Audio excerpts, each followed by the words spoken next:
Hey, and welcome to another Geek Out commentary. I'm Sam. I'm Chris. I'm Jake. I'm Josh. And we're concluding our little Tarantino Legends Month in celebration of the Hateful Eight with Jake's favorite Tarantino film, Django Unchained. That's right. Could you tell us a bit about this film? Yeah, I'm a huge, fan of Westerns. It's probably my favorite movie genre overall. Excuse me. And that's just terrible. But no, it's a movie that, there's a couple scenes in this that I would, argue is a couple of my favorite scenes of the 21st century. Definitely my favorite Tarantino film. It's funny because, we did the commentary for Inglourious Basterds, and that almost somehow feels more like a spaghetti western still. But this just, again, there's not enough westerns being made anymore, or that are enough they're being made and brought to, public consumption really. But this is one that I was hoping would spark an interest in westerns. It hasn't really, because Tarantino's the only one really making one after it, which we're excited to see with Hateful Eight. But I'm hoping someday westerns catch on again, because I think it's such a great, small, basic plot that you can do so much with. It doesn't have to be this massive thing, even though Tarantino makes it feel massive in the best way possible. And this spawned the only true Tarantino sequel, Django Zorro comic book from Dynamite that Matt Wagner wrote. That's really freaking cool. It follows Django, I want to say a couple months or years after the events of this film. And he teams up with Zorro and even puts the suit on and kicks ass for a little bit. So... And Tarantino approved that. Yeah, he did the story. Yeah, he did the story with Matt Wagner, and it's very cool because in the Dynamite universe, Zorro and the Lone Ranger team up in a book called the Death of Zorro / Lone Ranger, which is interesting, very interesting book. And Tarantino's like, "Hey, I'm just throwing it out there. That means Django's in the same universe as the Lone Ranger. Could you imagine what what Django and Tonto would be like if they hung out?" And I was like, "Dude, I would love to see a Tarantino comic book of the Lone Ranger meeting Django. That'd be the coolest thing in the world." With Johnny Depp as Tonto? Exactly. No, I think that'd be really cool because Tarantino's a big Lone Ranger fan.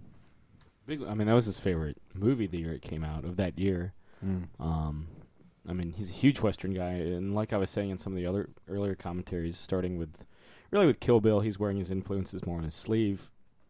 And it's really apparent starting with Inglourious and even now with Hateful Eight. Sure.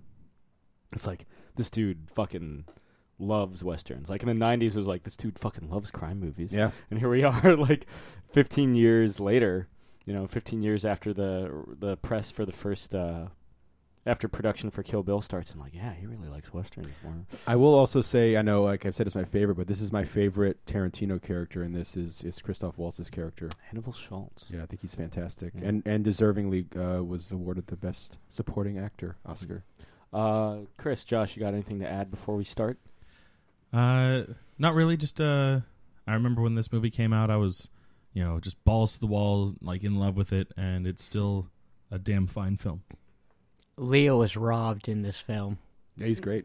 He's fantastic. Calvin Candie. Any man that bleeds on film for the amount of time he does and just keeps going with it and doesn't get any recognition properly, just shame. Yeah, well, take it up with the Academy. Yeah. The Academy. It's gonna get bloody, guys. Yeah. Yeah. There will be blood. Chris, count us off. Yeah. So we are watching the initial Blu-ray release of it. You should be fine watching it on whatever version you have. We have the movie queued up and ready to go. The counter is at all zeros, so make sure you have that set as well. And I will give you a countdown and tell you to hit play in 5, 4, 3, 2, 1, play. We were talking off mic right before we started recording this commentary. Obviously, he gets his inspiration from the Sergio Corbucci film Django. He was writing a book on Sergio Corbucci, who did a lot of the big spaghetti westerns that weren't directed by Sergio Leone in the 60s. Probably the most notable being The Great Silence. But, yeah, he's like, man, there needs to be more, everyone's all over Leone's nuts, and for a good reason, but there needs to be more people that take cues from Corbucci, too. And so he, straight from the 1966 film Django, starring Franco Nero, who might show up later in this movie. That's such a... Just maybe. Keep an eye out for those white gloves. Mm. A reference to the fate of his character in that film. And Sam Jackson's in this too. Surprise, surprise. Get out of here. Is this Sam Jackson's first Tarantino film since Jackie Brown? He's the organist in Kill Bill Volume 2, and he's the narrator. That's right. In Inglourious. So yeah, we guess we'd see him in It looks like the landscape from Galaxy Quest, kind of. Yeah. Where they fight the Garignac. Yep. I remember, unfortunately, I don't, because Sam, I think we saw like two different, like you saw it like after us in a different showing or whatever. But I remember the audience, like, they're all, it was like a sold out show. Everyone was excited. But basically, when the fate of two of the characters in the beginning of this film happen, courtesy of Christoph Waltz, like, everyone was like, oh shit, we are primed and ready to go. Because in classic Tarantino fashion, like, his big thing is like, get him with the intro. And, that's one of his strengths. Don Johnson was offered to Kevin Costner, who unfortunately declined. He also declined for Bill. Kurt Russell also declined a part in this movie. So did, what's his name? Joseph Gordon-Levitt. I think he was working on Looper or something at the time. As a technical comment, I love how well choreographed the camera is with the credit, the lettering, and the words for the credits here. Mm-hmm. Like, that took a lot of foresight to, like, earlier there was a shot of Jamie Foxx where, like, Jamie Foxx was out of focus just so the credits could be in focus. And then as soon as the credits disappear off the screen, Jamie Foxx is in focus.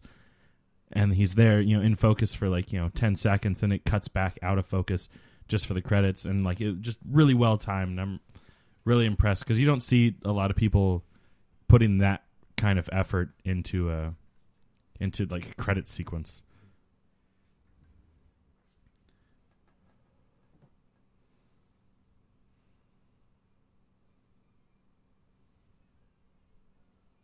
I just love the bright Reginald red. Hudlin, man. He used to write Black Panther. Oh, nice. And I think he did the Boondocks TV show. But this, to date, is the highest grossing Tarantino film. We'll see if that changes with Hateful Eight.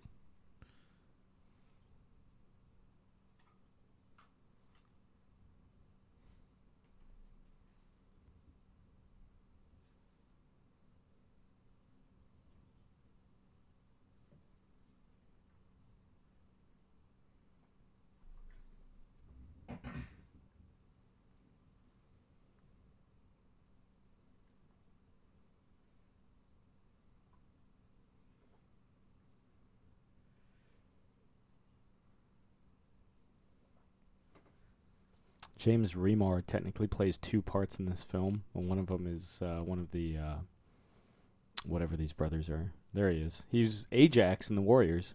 That's right. Stick that baseball bat up your ass, make you look like a popsicle. He's also Dexter's father. Yep. Excuse me, in the show Dexter. You also see his penis in Sex and the City. Ooh. Who doesn't love that? If there's anyone that knows anything about Sex and the City, it's Sam. Yeah. And usually the thing that he knows is whose penis is where. There he is. Yeah, not just in Sex and the City. Yeah, whenever James Remar is brought up, I love that it's almost about less than a minute until it's brought up that you've seen his donger. To be fair, usually whenever I mention Michael Fassbender, donger is mentioned Or fairly Tom afterwards. Hardy. Yeah. Tom Hardy, too. Yeah.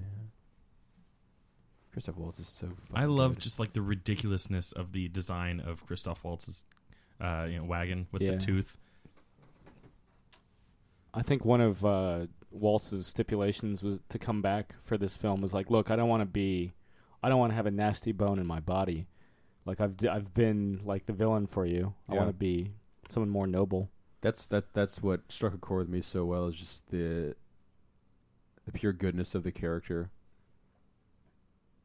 There it is. Like, it's a very similar character, except for the fact that it's so, like... They were rooting for him. Yeah. There's a couple cool little moments that when he meets old Zorro in the comic book, he references, you remind me of somebody that I used to know. And they have a flashback. That I used to know. That's right.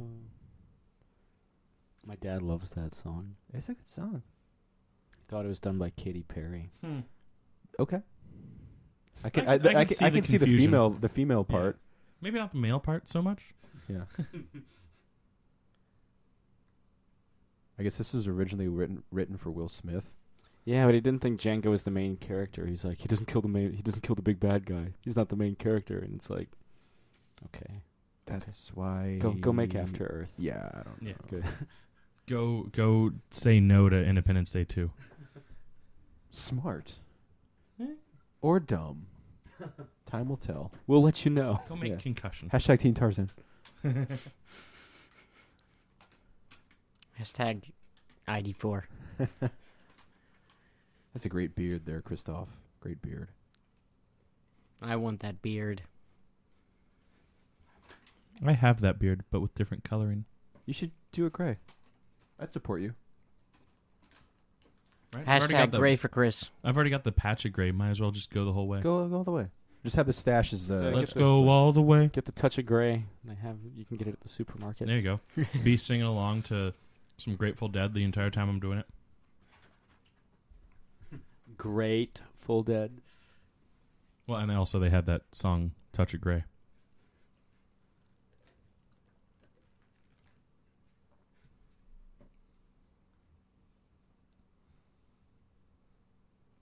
When he means speak English, he means talk stupid, right? They're in Texas. So yes.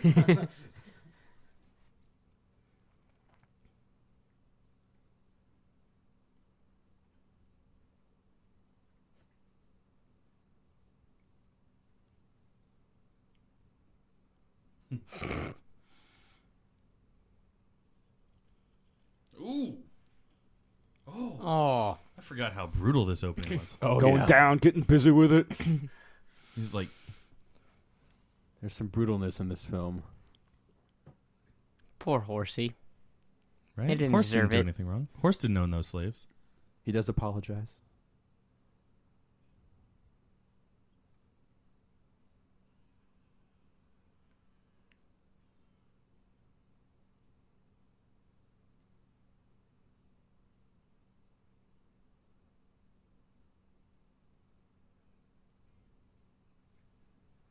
I ain't no goddamn son of a bitch. Danzig in the background in the woods. Just headbanging. Young Danzig. 83 era.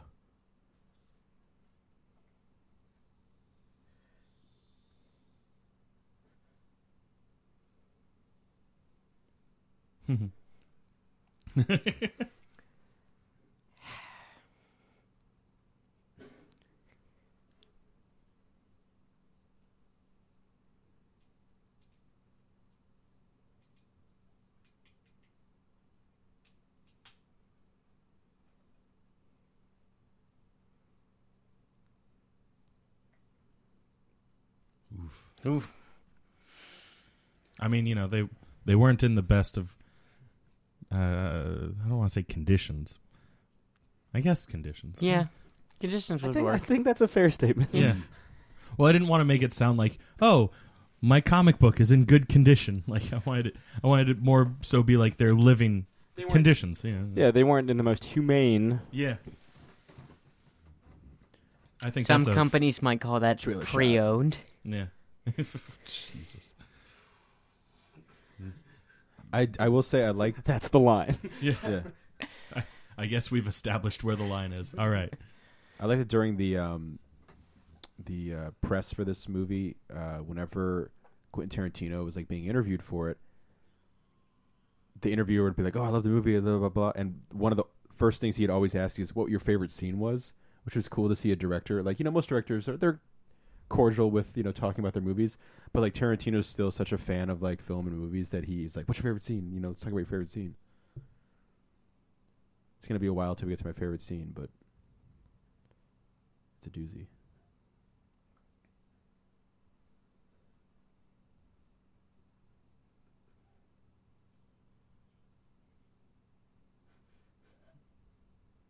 It's a great coat.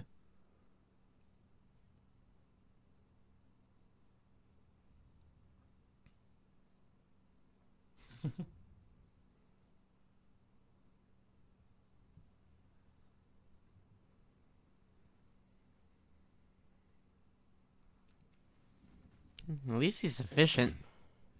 Yeah.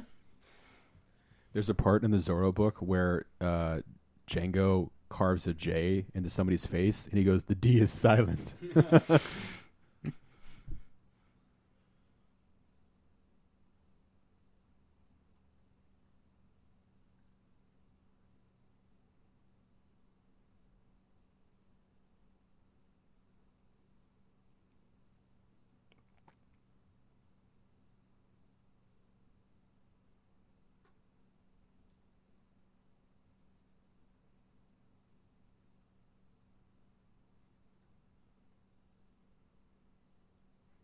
What if Christoph Waltz was Judge Dredd? Just with the same voice. Yeah. You are. He's got the chin. Yeah. I am the law. Yeah. Dearly citizens of Mega City 1. 20 years in the ISO-Cubes creeps. I'd be camping out in front of the theater I'd see right that now shit. to see that movie. Yeah. I'd see that shit. These entire city blocks are under arrest. Happen to acquire for a certain criminal. This guy gets fucked up.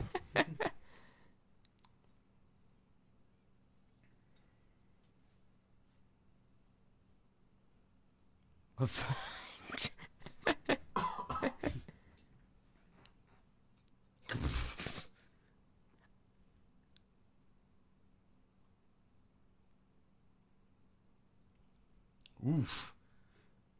Just in case there's any illusion. Yeah, did he make it or check his pulse? It's like when the one dude dies in Spectre after like falling like an entire skyscraper, and they're just like, It's he's the dead. South Park moment. I was so glad they did that, even though it was so out of place. I was like, they're checking for his pulse? Now, was that gentleman part tomato? Yes. Yeah. I feel like he was part bucket of chum. Yeah. We're gonna need a bigger boat. Yeah. Yeah.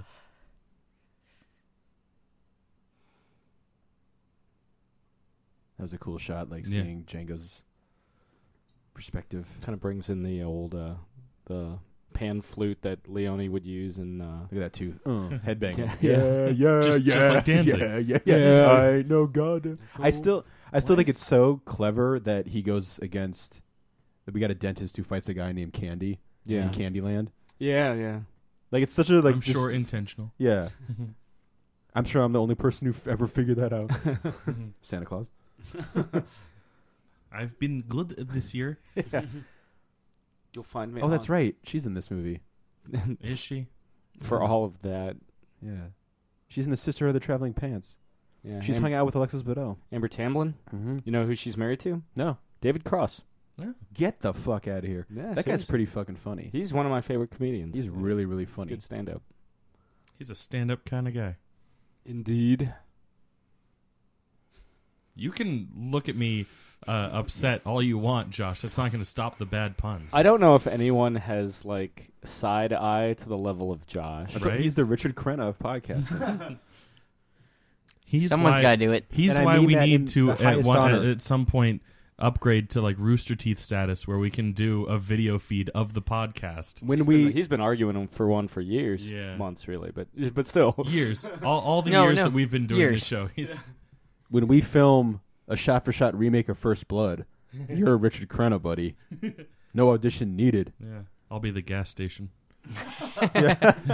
You blow up. Yeah, You know, that would have made Star Wars a little bit better. It's like, we don't serve that kind in here, and they just kick the guy out of the bar instead.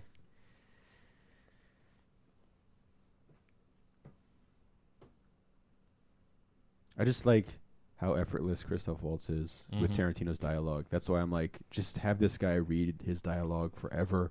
yeah. Where's his, like, solo Tarantino film? When it centers around him entirely. Yeah. If you listen to the Nerdist interview, I did finally with he's like he definitely has a background story I've thought up.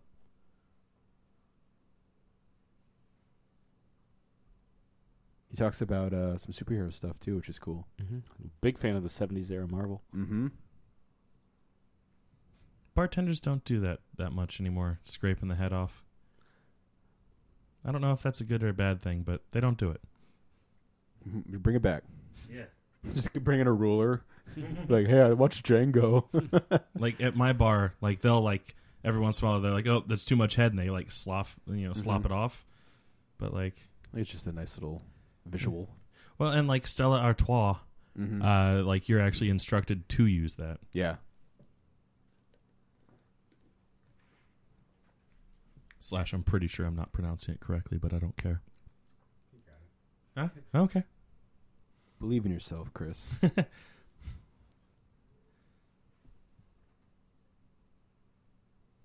He basically does this in the Django comic to a guy to convince him to get a free steak dinner and like all the trimmings and like a bottle of like wine.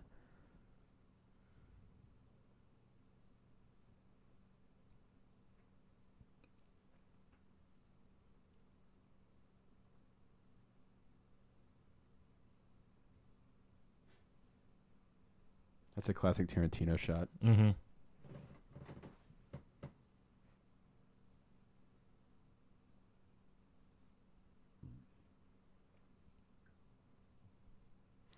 I like during Inglourious, we had some fun talking about like original choices for actors and stuff. I can't see anybody else playing Django. Yeah. Like with all the other names that they've said, like Jamie Foxx is perfect. Yeah, also Will Smith, like we mentioned earlier, Michael K. Williams from The Wire, who plays Omar, was another candidate.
Are there any westerns that you guys can think of that you don't think gets like enough love, or that maybe people haven't seen?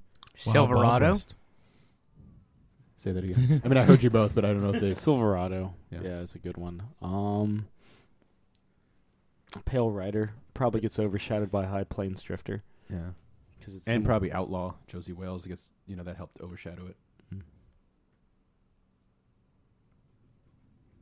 Which is supposedly Clint Eastwood's favorite western he ever did. I know it seems to be more of, I guess, an unpopular opinion, but I really like Wyatt Earp. over Tombstone, right? Yeah. I still love Tombstone. I think that's more of like a popcorn flick, and I mean that it's in the much best more way entertaining. possible.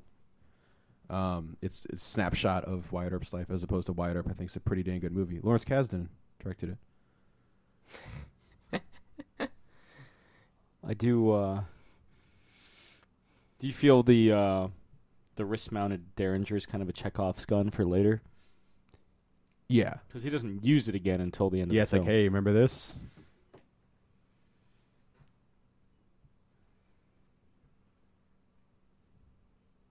Isn't this the guy from freaking the hell am I trying to think of now? Dukes of Hazzard? Is he one of the Dukes? I think so. The only Duke I remember is John Schneider, mainly Yeah. because he was in Smallville. Yep. And He shows up- wasn't even the original, one of the originals. And he shows I'm assuming, I think it's this guy. The other one shows up in Smallville as well in an episode. Yeah. I don't remember him being one of the two in that car commercial where they're trying to find a new ride. Yeah, it's those two that both were in Smallville.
What if the hangman in his town is Kurt Russell?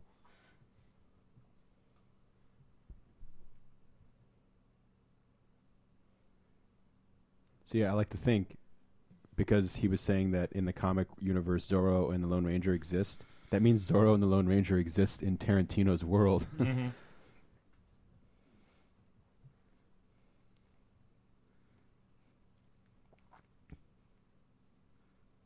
Well, I think we're seeing right here who would make a great older Lone Ranger.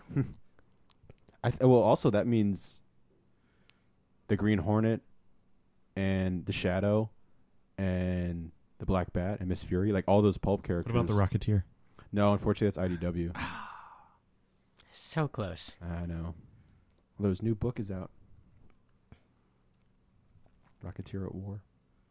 So does that mean that the Shadow movie exists within the Tarantino? I'm gonna say universe? we're gonna call it Shadow Legends.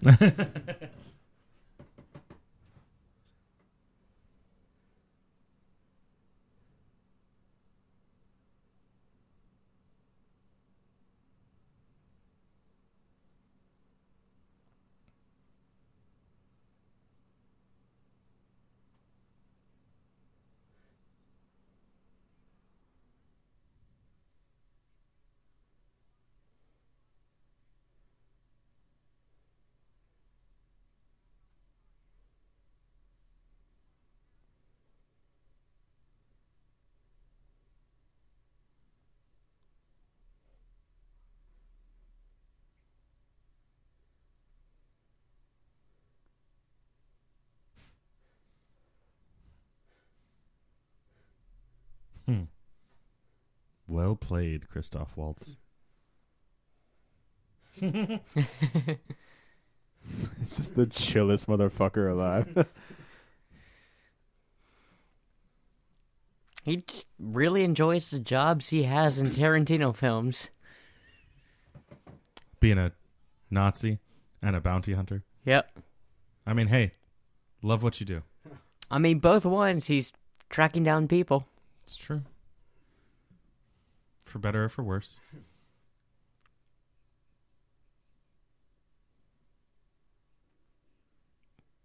And on some days, he dresses up like Santa Claus. It's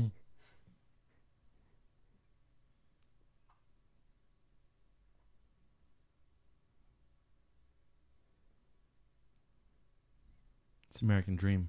Buying your wife. Look into those Russian mail orders. Mm-hmm.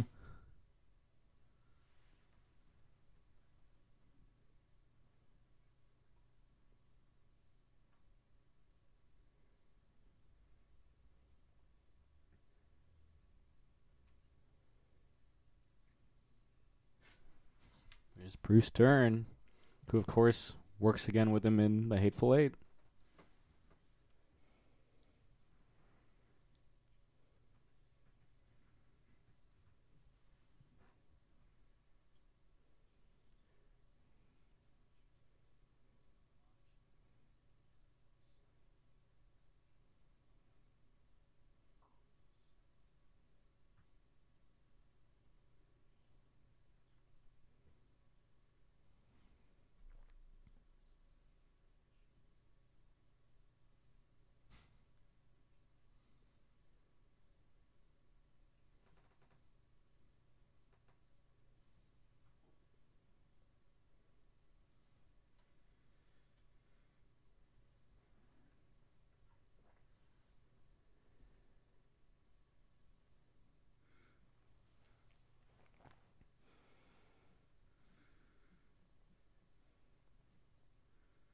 I love that that previous shot had very subtle camera movement for when Christoph Waltz came into frame, just to make sure his head didn't poke out of frame. And it was like, again, it's like a little like silly technical aspect. Like, it was just so pretty how smooth and almost unnoticeable it was, unless you were really like paying close attention.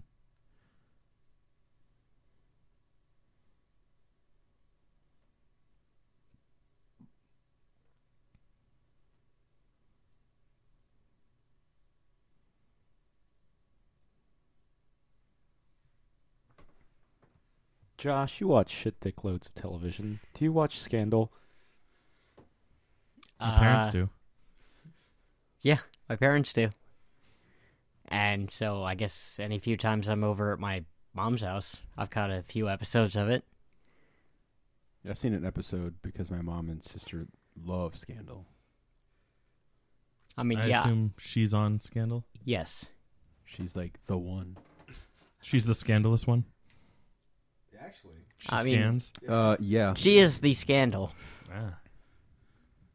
Scandalous. Notorious.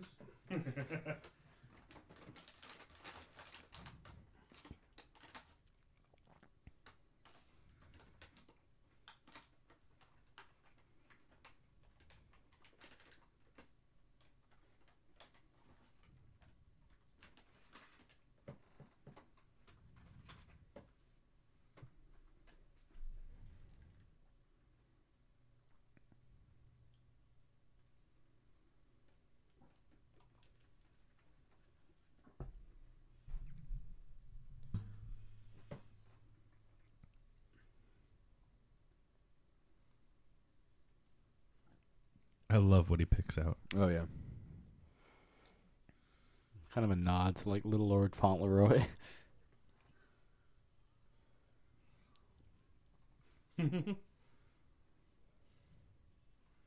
If you like Miami Vice, And I do. there's Crockett. The movie or Well, I guess Jamie Foxx would be Tubbs. Yeah. Yeah. yeah.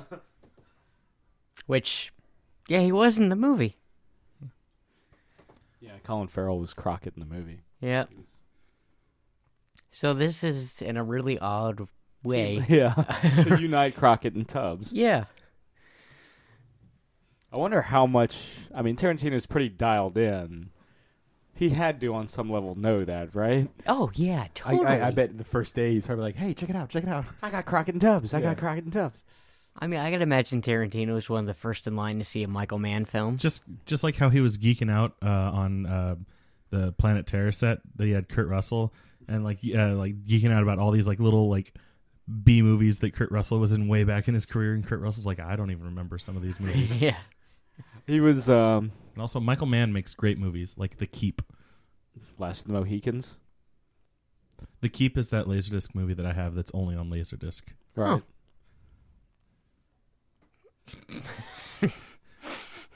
Not to mince words.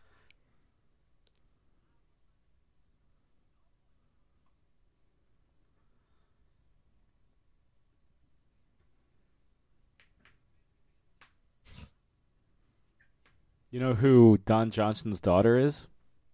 No. Dakota Uh, Johnson from 50 Shades of Grey. Yeah. The I'm trying to main remember character who- girl, right? I'm trying to remember who her mother is. Melanie Griffith. Yeah. Yeah. Did you That's know- who she had the long conversation with about doing that film. Yeah. Do you know in the film 50 Shades of Grey, they digitally added pubic hair to hide her hoochie cha-cha? I did not. Yeah. You know, something that back in the day Digital they would Merkin. Yeah, back in the day they would have just given her a merkin, which is basically a toupee for your Jeez. lady bit, Cool. as I so eloquently called. It's funny you say that. Rooney Mara was talking about the girl with the dragon tattoo and how in the book Elizabeth is a strawberry blonde, and they were like, in the movie she's got the black hair, blah blah blah. She's like, and I forgot who was interviewing her. It was like, is that something you did a lot of research for? And she's like, well, I had the whatchamacallit, the merkin. the Merkin made a strawberry blonde because I wanted it to be true to the character. I was like, well done. That movie's awesome.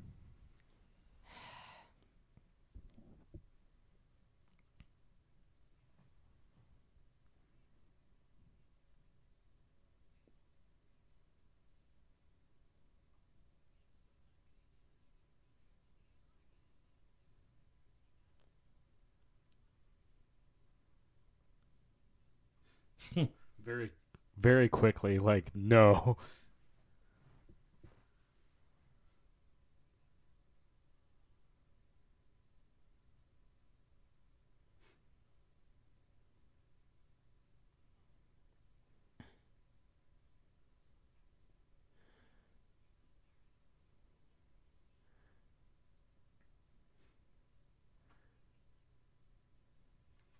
But yeah, there is no filmmaker I would want to hang out with more than Quentin Tarantino, more than Spielberg, more than any of the, more than Fincher, more than any of those guys. Maybe I feel like Abrams would be a good hang too, but Tarantino would be the best hang. I feel like Definitely. your obsessions like mirror Tarantino pretty well. Yeah, Westerns and 70s Marvel. Yeah. I love to hang out with Ridley Scott because he's just like so. Not Stallone. Well, I mean Stallone, Stallone's a filmmaker. I mean, he's a Yeah. director. He's a writer. but we all know the real director I'd want to hang out with, Mel Gibson. Truth. Max Hey. Landis.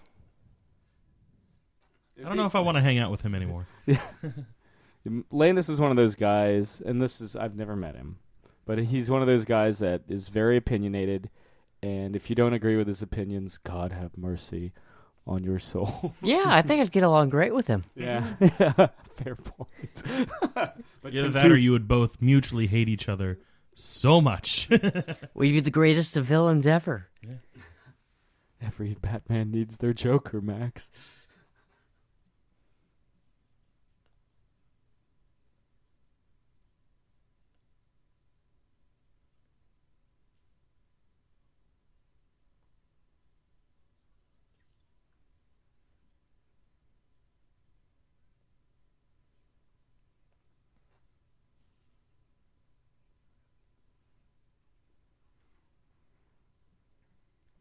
Tarantino said that some of these scenes were the hardest scenes he ever had to, direct. Yeah, and they filmed them on places like where this On would be. actual plantations. Yeah.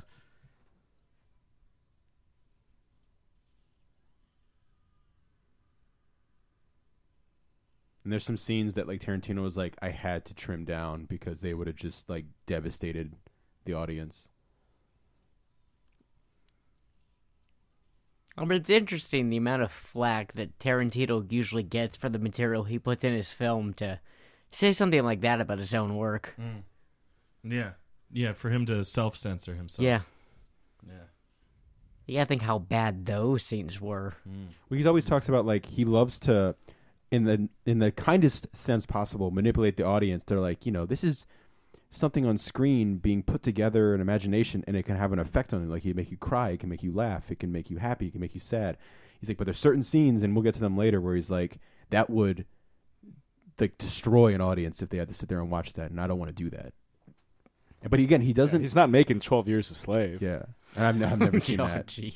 I own it if you want to. There's always a part I'm like, I want to watch it. It's an important film, but it's a film that it's like Schindler's List. You Yeah. watch it and you're like, okay. Where do I know this guy from? He's a character actor, isn't he? Yeah, And that's he's Tarantino, classic Tarantino. got right there. Just pages like, out of the loves the Bible, yeah, the character actors. He loves the character actors. like, paper clipped, I guess, to his shirt. Almost like sewn on. Oh, this scene's great. Yeah, played big in the trailer. Yep. Great, solid line.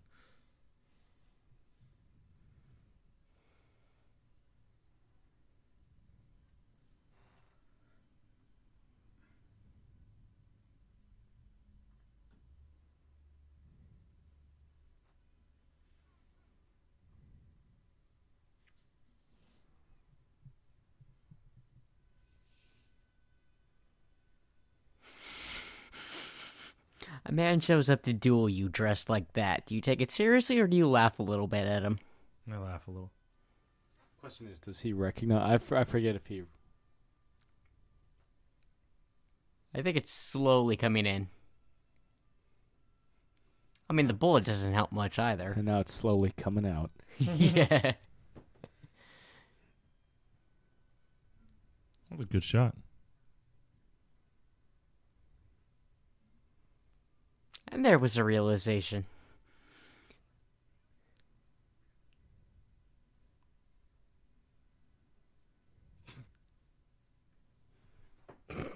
You know how we joke all the time about how badass it would be if certain action scenes were set to Kanye? Mm-hmm. Oh yeah, You know how this movie actually does it? yeah. It's my favorite scene in the movie. My favorite Tarantino scene ever. That was one of those moments in the theater where I was just like, "This is history." I was like, "This is so fucking awesome." What Indiana Jones films need? Kanye West. He doesn't do it during the whip sequence. But more whipping like that, I think. Oh. He doesn't... Yeah, I can't remember a single time where he actually uses the whip as a weapon. He only uses it as like a disarm. Exactly. He uses his gun more often than his whip.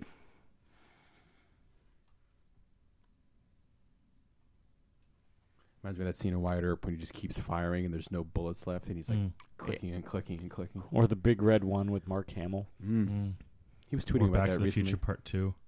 with Mark Hamill. Yeah. Two McFlys. Same gun. I remember this is a great Dramatic irony or poetic justice? Poetic justice. Yeah. this is a great visual right here. It's the one that Jeff Todd always puts on one perfect shot from this film. Is the bloodstained cotton flowers.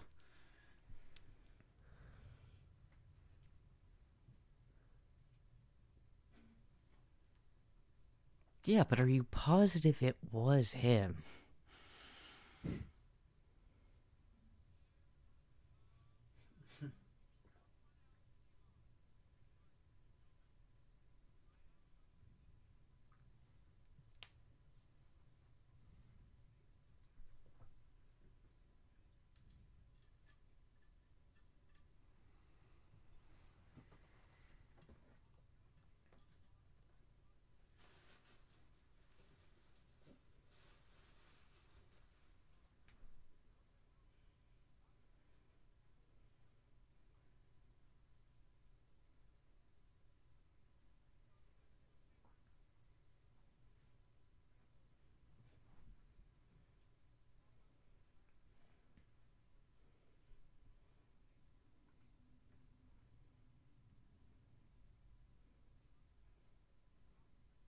On site?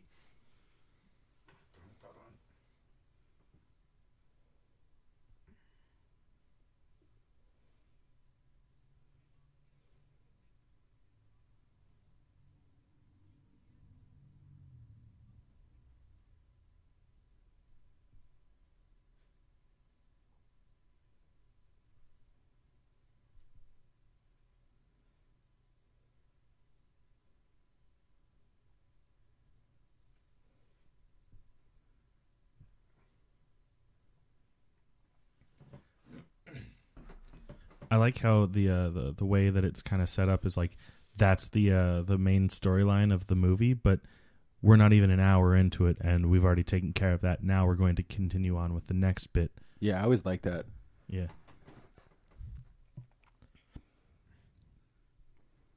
KFC. Thank God I wasn't the only one thinking that. Oh no. Who is your preferred Colonel Sanders? Norm Macdonald. Okay. Sorry. Ain't as in the KFC, you know? Who was the one? He's the latest one, right? Yes. Who's the one before him? Daryl Hammond. Him. Yeah, the new voice of Saturday Night Live. That's kind of perfect.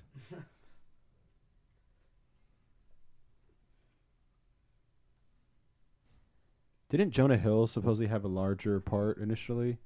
He had a different role. Oh, a different role. Okay. That ended up getting removed. He approached Jonah Hill first. Then he approached Joseph Gordon-Levitt, and then he got rid of the role entirely. And Jonah Hill was able to take a smaller part. Gotcha. He doesn't really... His casting really doesn't do much for me. Yeah. I mean, No, I don't dislike Jonah Hill. It's No, just and It was weird seeing fat Jonah Hill though, because he had just lost all that weight for 21 Yeah. Jump Street, and then like I don't know if this was filmed before that or what happened, or if he bounced back, but like it's the Battle Royale theme, which they used in the Fury Road trailer. yeah, oh yeah, but yeah, it was so weird because I was like, he just like a month ago, or it felt like a month ago, he had been in a movie where he was like half the man that he is in this movie. Yeah. as a The town that dreaded sundown. yeah, seriously, that guy right there looks like It's him. the town that loved Sundown. I was gonna say, as a fan of masked acting, this scene is hysterical.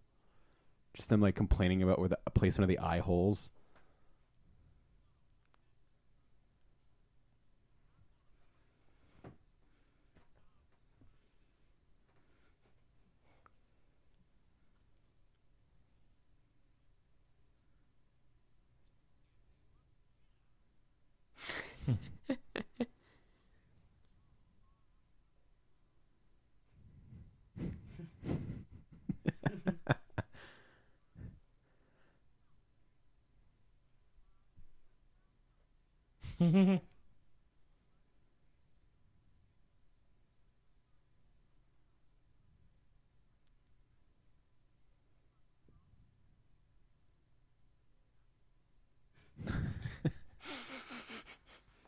This is kind of Tarantino poking fun at the absurdity of the outfits that clan members wear.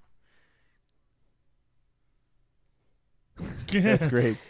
It reminds me of the unknown comic who used to like spit water out of the eye holes. I like how much that one guy sells it. Nobody bought some extra bag. Give that man an award. Give him Leonardo DiCaprio's Oscar. You know what? Yeah, all the fuck it. ones he doesn't deserve, which is all of them. Ooh. Oh. Take that, Tumblr. Yeah, there's some movies that he's a good actor.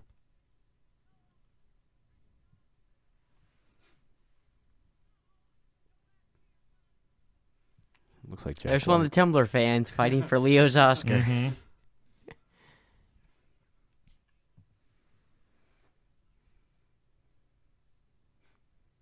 Man, Colonel Sanders is angry.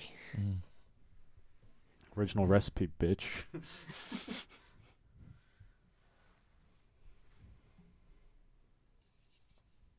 Was that Tarantino? It's got to be. Yeah, it kind of sounded like him.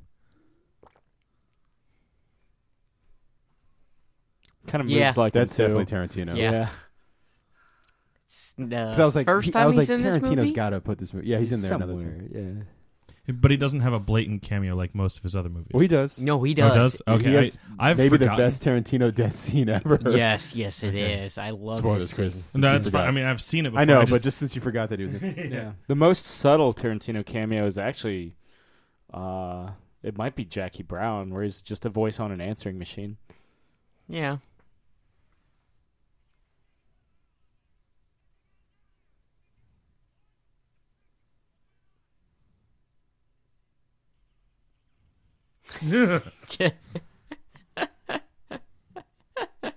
That was great.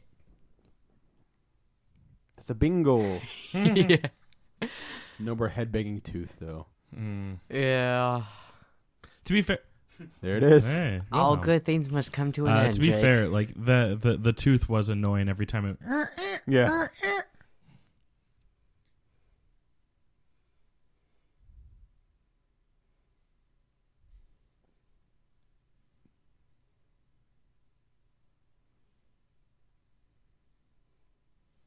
That stalking game. Strong. Right.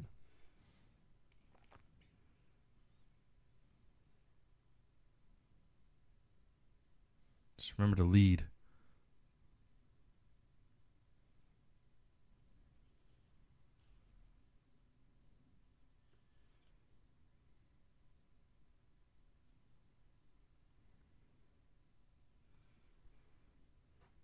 That's your one perfect shot. Give that stuntman a prize. He fell fucking hard.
Who's sitting like a kid. And Thunder. His name is Gene. God of Thunder. Gene Simmons.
Jamie Foxx is Mike Tyson.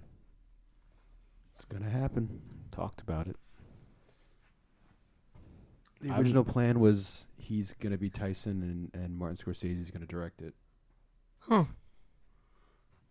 And he's basically described the first scene on a radio show, and it was awesome. How much has Jamie Foxx done in the 3 years since Django?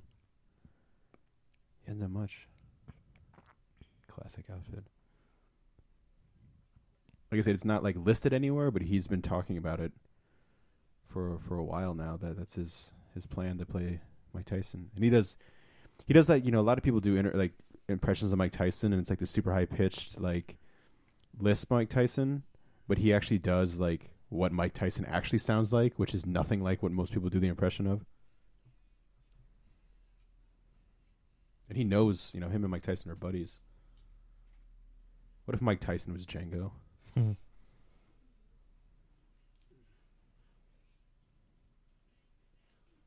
What a perfect song. Perfect song placement. John Denver? That's right. I saw John Denver at an Orioles game once. And unfortunately, it was a week before he died. Huh. But he stood on top of the dugout, and he did that, whatever the song that he always sings, and he like sang along, and it was like a rousing thing, and it was awesome.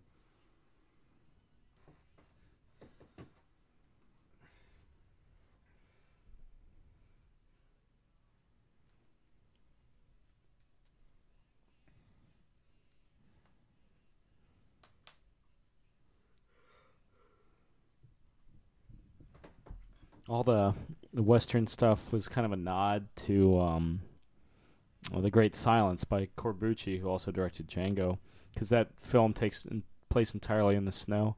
Because he was like, hardly any Westerns have any winter scenes. It gets cold in the fucking West. I wanted to show that.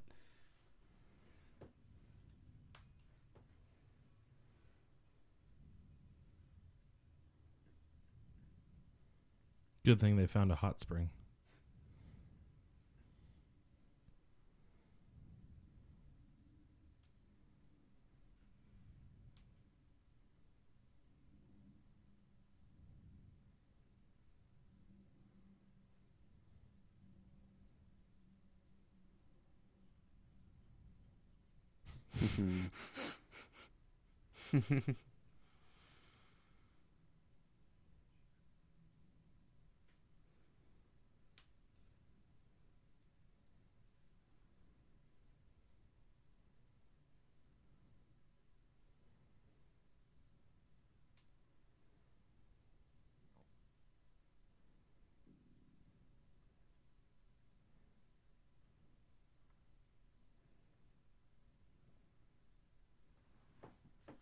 Is this the only time we see someone have like a moral compunction against murder in a Tarantino film? Probably. I'm trying to think. But yeah, I feel like. I guess outside of Jules' change of heart in Pulp Fiction. Yeah, though it's not necessarily against murder, just the way of. Which, granted, they are hitmen, so I was about to say against the way of life, but their way of life, I suppose.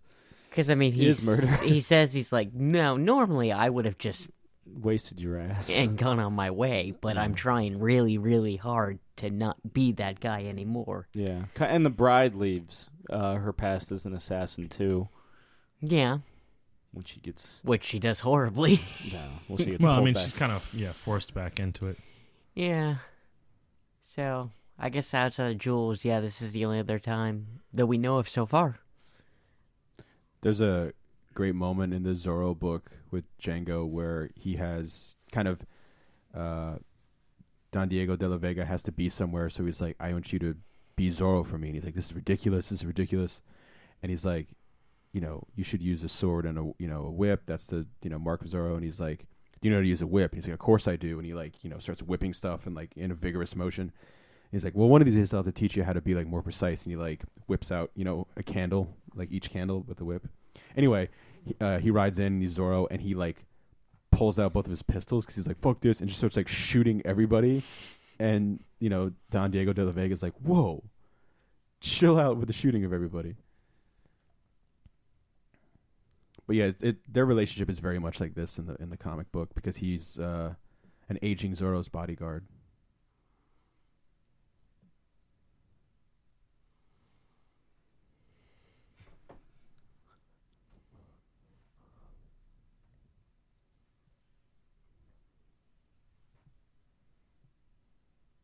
For all I know, it could have been a Shane situation down there. Mm. Shane Black? Yes.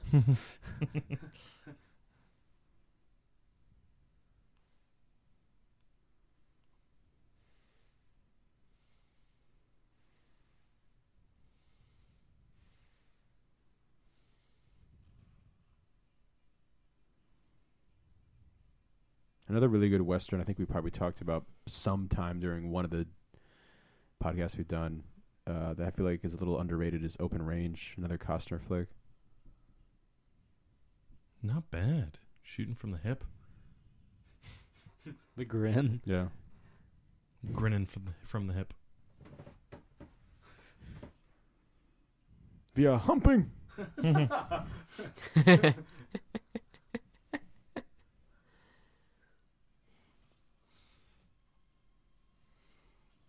You've never been a fan of the twirl pistols? Bullshit.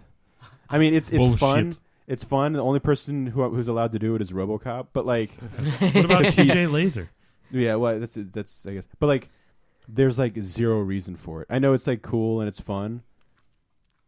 You Doc have Holliday. a better chance of shooting yourself doing Well, something it's stupid like Doc that. Not if Holliday's- it's not cocked. Doc Holliday is the great thing with the He makes teacup fun or of- whatever. Yeah, he ooh, makes look fun what of I can Ringo do. with- But it's like, while you're spinning around looking like a doofus, you just get shot in the face. It's kind of like the twirling that the Obi-Wan and Anakin do, the lightsabers in the prequels. 3. Yeah. That's the worst. Again, just stop twirling and get back to fighting. Yeah. Stop twirling your gun and get back to shooting. Stop waggling your dick. For some reason, I showed my parents that fight scene on YouTube, and my mom immediately zoned out. My dad was like falling asleep, waking up, but he was there when they do like the Force thing like this, and he goes, "Is this the universe's first high five?" And then like they go flying backwards, and he's just like, "Oh no."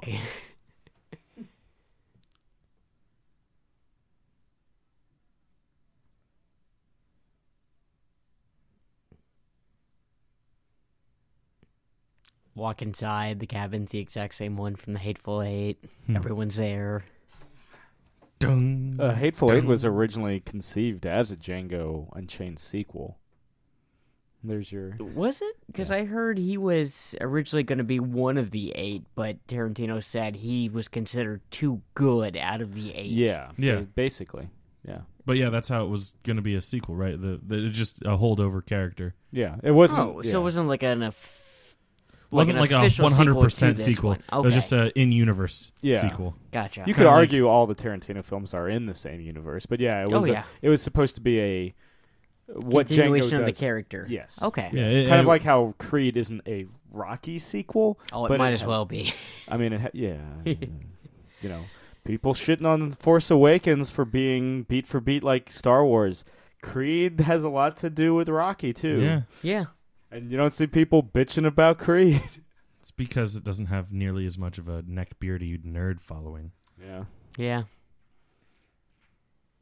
There's no... What would the 501st equivalent to Rocky fandom be? Me. Clubber Langs. Me and you. Yeah. The Clubber Lanes. Philly Mickey's Eagles Gym. fans? The Southpaws. The Meat Beaters. Yeah. The Paulies. Ooh. I don't know what name I like more, the Pollies or the Meat Beaters. I like the Meat Beaters. The Meat Beaters.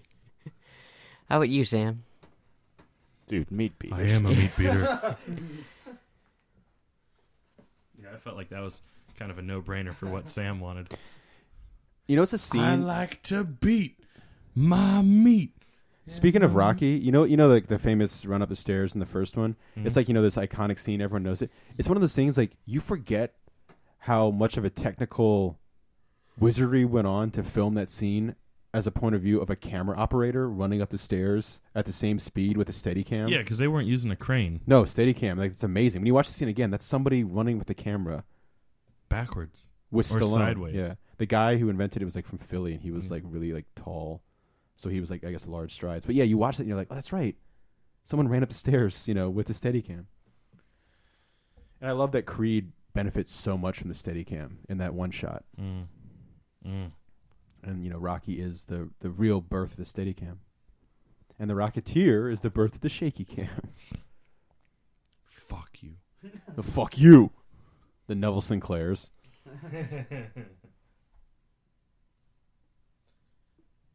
The Brown Derbies. The Rocket. Yeah. Where is it? Where's what? The rocket. Check out the right house. Through the fucking roof you go, Joshua. Mr. Joshua. Mr. Joshua. Joshua. Joshua. Joshua. Joshua. I was texting the best good friend Kev on Christmas, and I think I forgot what the it was just about Christmas, and he just texted me, Mr. Joshua. I mean, I am popular. You are Gary Busey. Look at them teeth.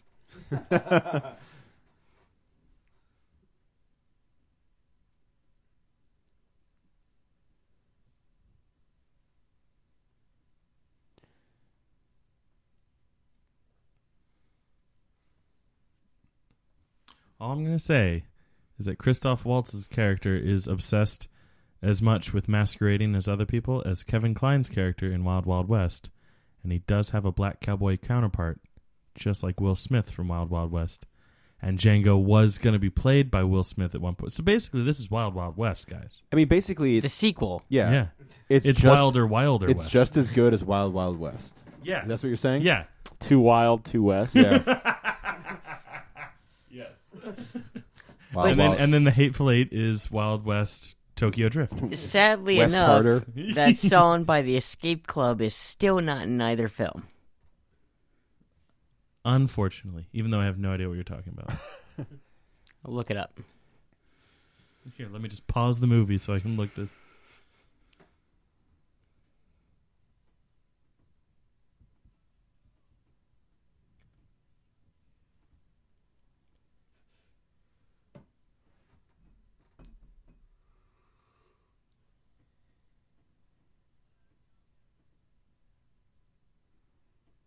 Superman pose.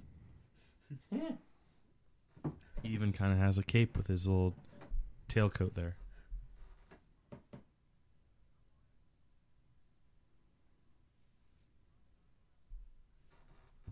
If you recall, Leonardo DiCaprio was first considered for Hans Landa in Inglourious Basterds before Tarantino realized he needed a German native speaker. So he kept him in mind when he created Calvin Candie. Mm-hmm.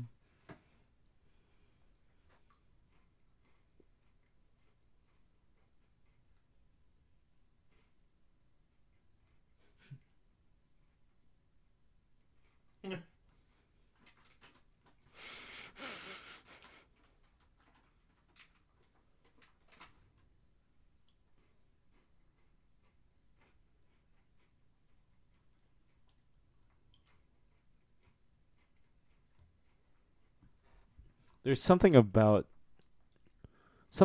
this fight. You don't see the worst of it. You only kind of hear it, but it still sticks with you viscerally. This would be the scene where he cut a lot from, or cut a chunk from, because he had more filmed and more he wanted to show.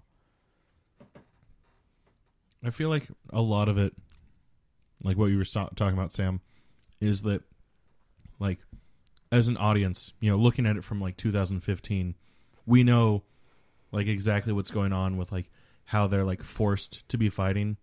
So like it's not even like they're not James Remar. Did we kill him earlier? But like it's not like they're fighting for their lives in terms of like these guys actually hate each other and they're fighting like in a boxing match or something like that. It's like Pokemon.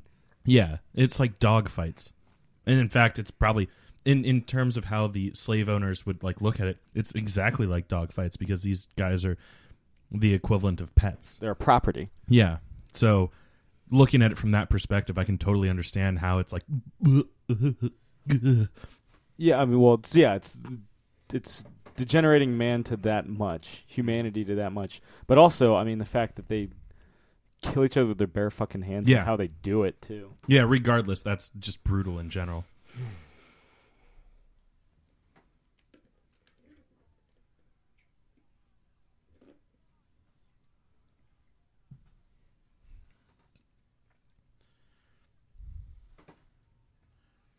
The man, of course, that is competing against Calvin Candie is Franco Nero, the original Django.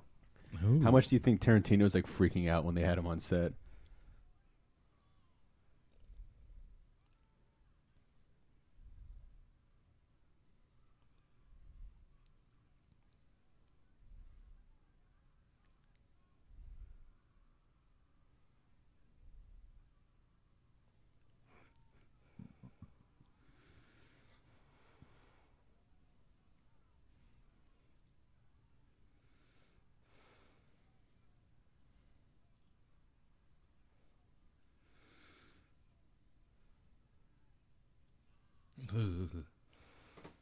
Again, we don't see what happens per se, but we hear it and we see everyone's reaction to it.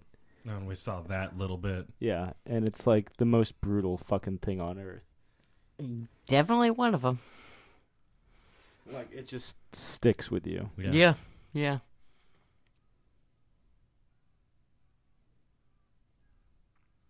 Okay, Shao Kahn. Your soul is mine.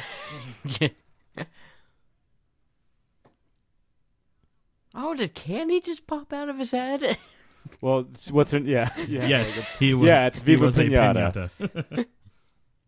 But Franco Nero over there, who's also in Force 10 from Navarone, which is a shame because that movie fucking blows. But his original plan was he wanted to show up in like visions and flashbacks for Jamie Foxx's Django, and he wanted the big revelation to be I'm Django's father. And Tarantino was like, "That's nice." Obviously, that didn't happen. Like, just like no. But his character in the 1966 Django gets his hands like fucked up, which is why I kind of think Tarantino puts him in the white gloves.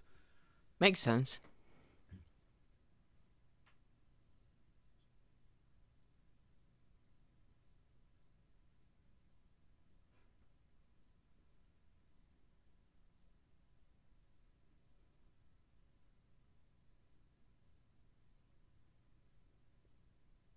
It's badass. Yeah, I know because I lived it. I am. In my version of this movie, I'm your father. In my head canon.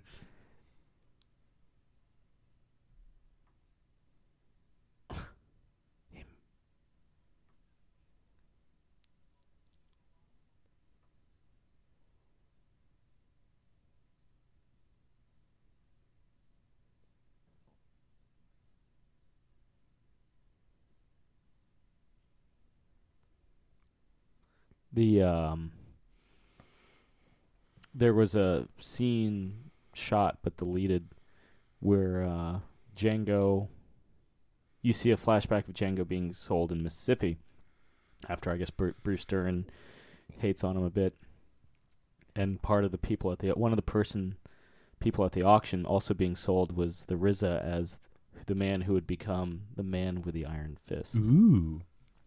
It's a damn fine Sexy. movie. Would have been awesome, man. Because I guess in Tarantino RZA world, Man with the Iron Fist takes place in the same universe. Yeah. I'm So okay that means with that the man with the iron fist takes place in the same universe as the Lone Ranger. And Zorro. And That's the Green true. Hornet. Everything but the Rocketeer. Yeah. Sorry, Rocketeer. One Sorry, day. Neville Sinclair. Damn shame.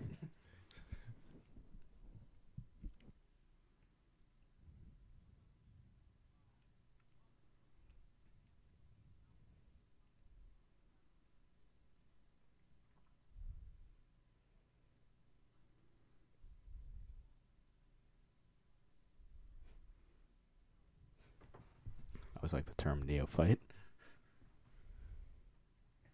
I like the term ascertain. Fancy big words. Good. Speak English.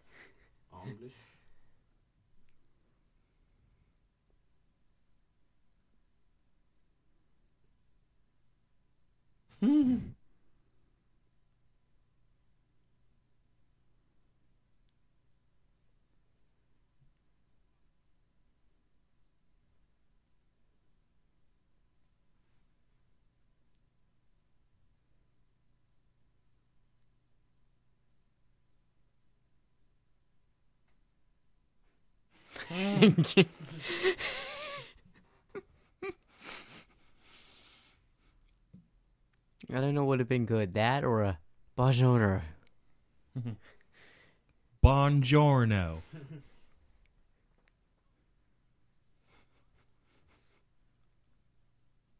He really does love characters that don't know foreign words. Just to speak them in the worst possible way. Yeah. Well, the entire idea is that, like, Calvin Candie, even, like, his pseudo-Francophilism, like, he's a aficionado of French culture, but is offended by anyone that knows it more than he does. Just like, I think, he carries himself as a gentleman and a man, like, he tries to scientifically argue that white people are just naturally better than black people, and what I think is his most, nefarious scene in the film, he puts on that air too. And He does that in his house, doesn't he? He does when he cuts himself. Yeah. Yeah, bleeding, which in your mind gets him the Oscar, but the I mean, he doesn't stop. he doesn't. That wasn't supposed to happen either. Yeah, and Tarantino, like, looks over and it's like, should we cut? And he's like, He's still going. It's He's just still like, going. Okay. Yeah, keep it rolling. And Kerry Washington didn't know that he was going to rub his blood on her face either. That should have gotten her a nomination too. You have the blood of a winner, almost. You have the blood of a nominee. Yeah.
Thanks, Josh.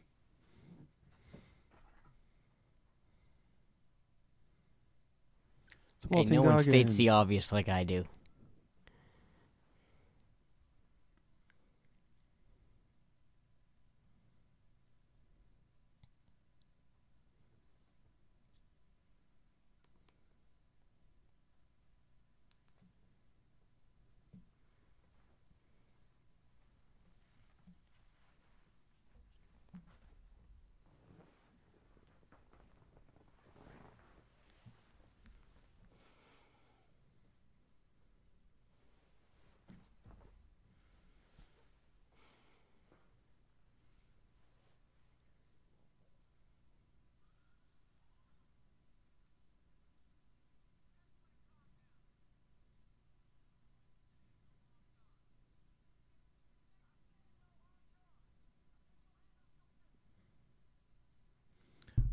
I love the fact that they committed so much to the characters that they actually have shitty teeth.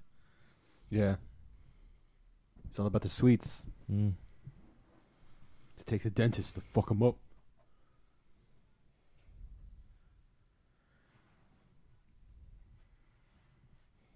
Who is that? I recognize Him? Yeah. That's Walton Goggins from Justified. and Right. Hateful Oh, Eight. yeah. From Justified, my favorite show. Yeah. How do you not remember? I mean, that's your favorite show. You should recognize him. Boyd Crowder. I mean, he's in the Hateful Eight as well. Yeah. My favorite movie. Mm-hmm. Walton fucking Goggins. And playing the role of Raylan in this episode, Jamie Foxx. I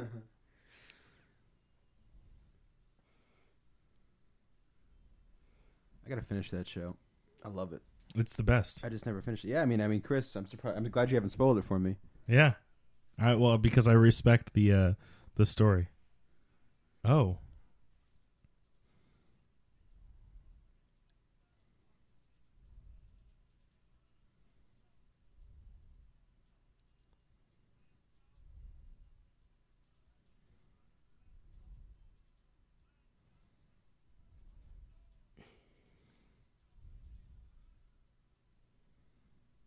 Now that's a magic trick.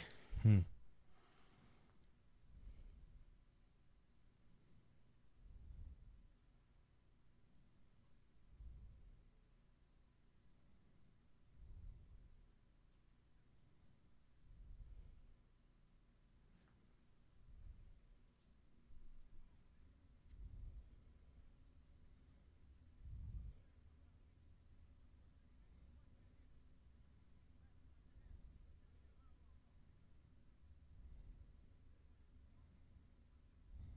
Trailer moment.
Yeah, take that, Walter Goggins.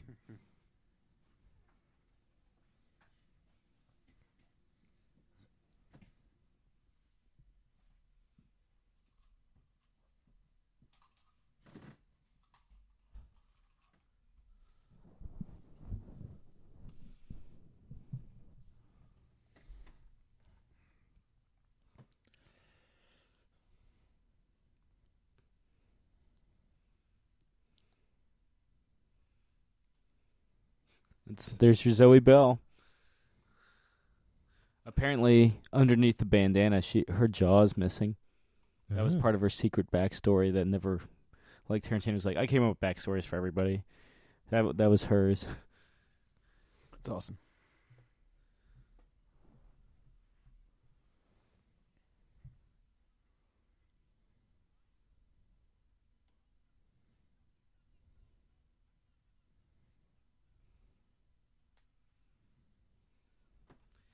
Is Calvin Candie the most sinister villain Tarantino's ever conceived? He might be. Since he didn't conceive of Hitler. Yeah, I would think so. Yeah.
Do they even know what reimburse means?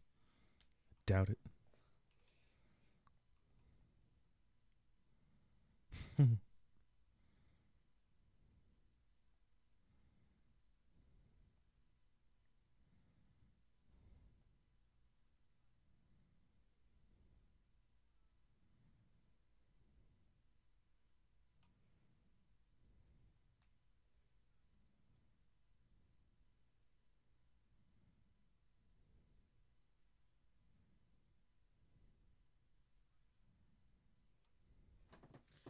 For all you at home that weren't aware, pickaninny is a racial slur.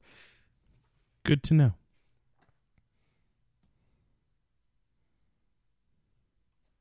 I had seen it referred to non-African Americans, and it's like, I don't think you know what that word means.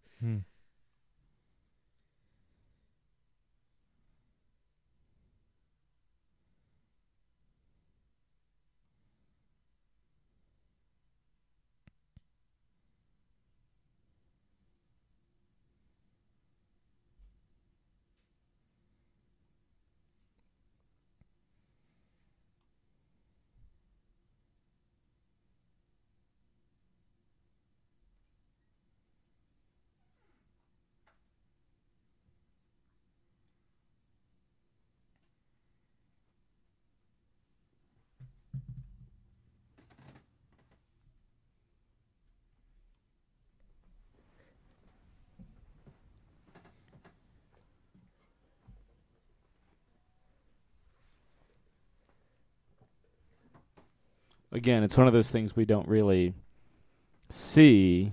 I mean, we see bits of it, but we don't see the worst bits, thankfully. But Tarantino lets us kind of put two and two together. Yep. Through the power of our imaginations. Look at those piercing blue eyes. Not his, but Leo's. How could you not want to give him an Oscar? Academy.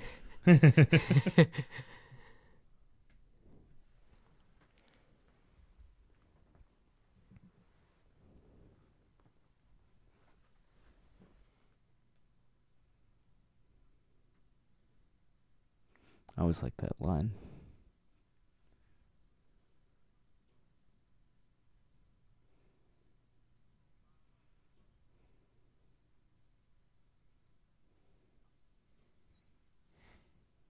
It's like he's got two Skittles for eyes. It's the rainbow. I'd like to taste his rainbow. It's got to ask nicely and promise him an award afterwards. Yeah. Be a European supermodel. Because he basically, I feel like Leo, it wasn't the biggest departure playing Joden Belfort. Like, you hear about all the parties that Leo throws with, like, supermodels and stuff. It's like, oh, okay. All right, his character from the Wolf of Wall Street. Right.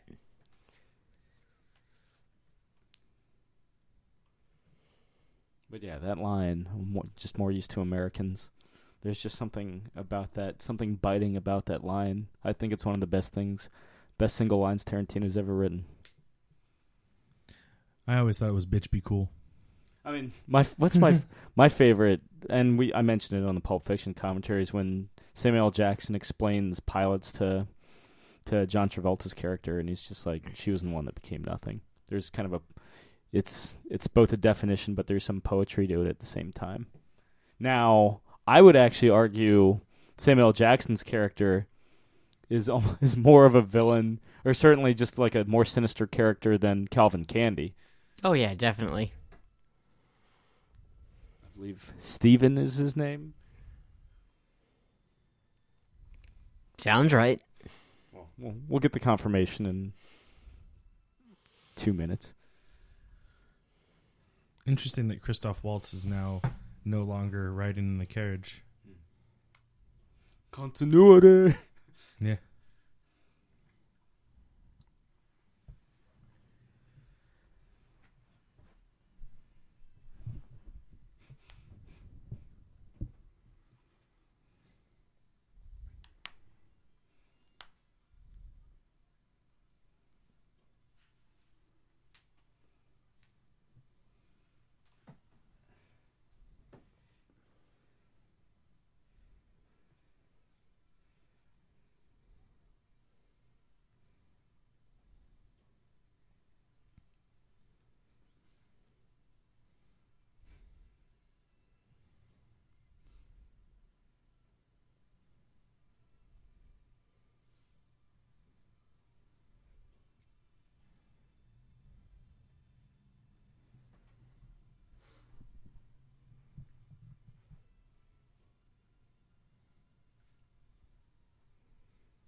There you go. Well done, Sam. Well done.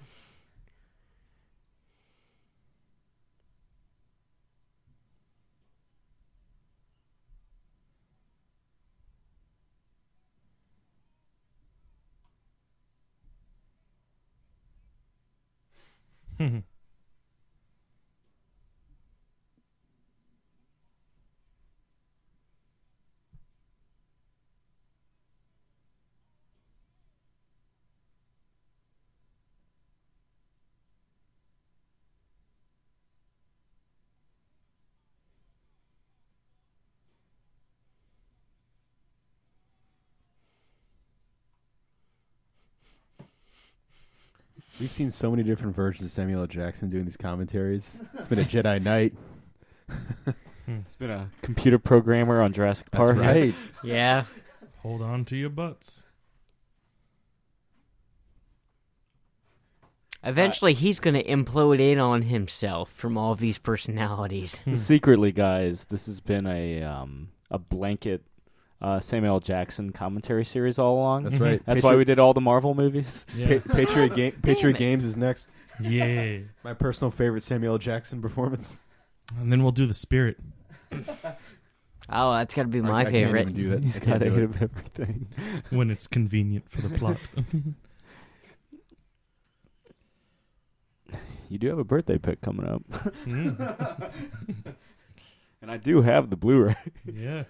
Can I forfeit my birthday pick to cancel out that birthday pick? I'm going to forfeit out my birthday pick to reinforce Sam's birthday pick. Oh, it's not mine. No. Let's. Then Chris's birthday pick. Yes. There I you go. believe if you go back, I've established what I want my birthday pick to be already. Sam might remember. He's usually good about that. Yeah. I don't remember. You'll find out. Yeah, it's only 4 months away. Yeah. That's creepy. Look at this dress. Who wore it best? I'm not even that excited to see my sister. I am. At least someone is.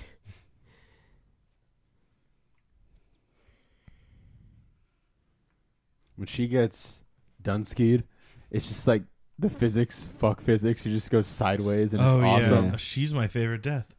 Just boom.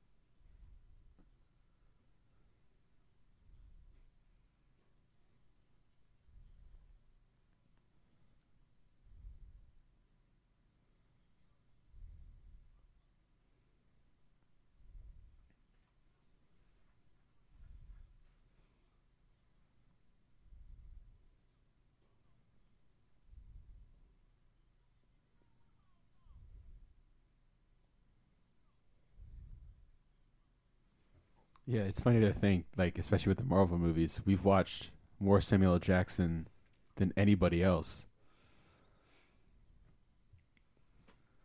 We That's should watch the- Deep that's- Blue Sea, too. That's the fan theory. Right? Is Geek Or- Out podcast really about Samuel L. Jackson films? Yeah, Yeah. secretly.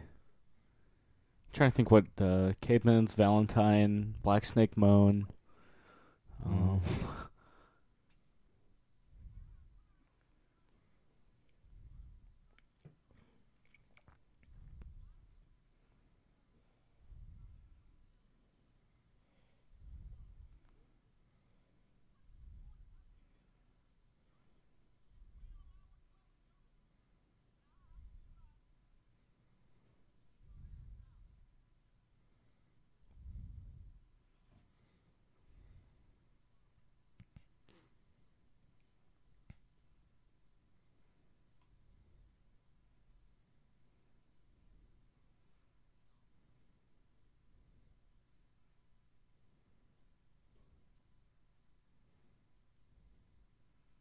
Walton.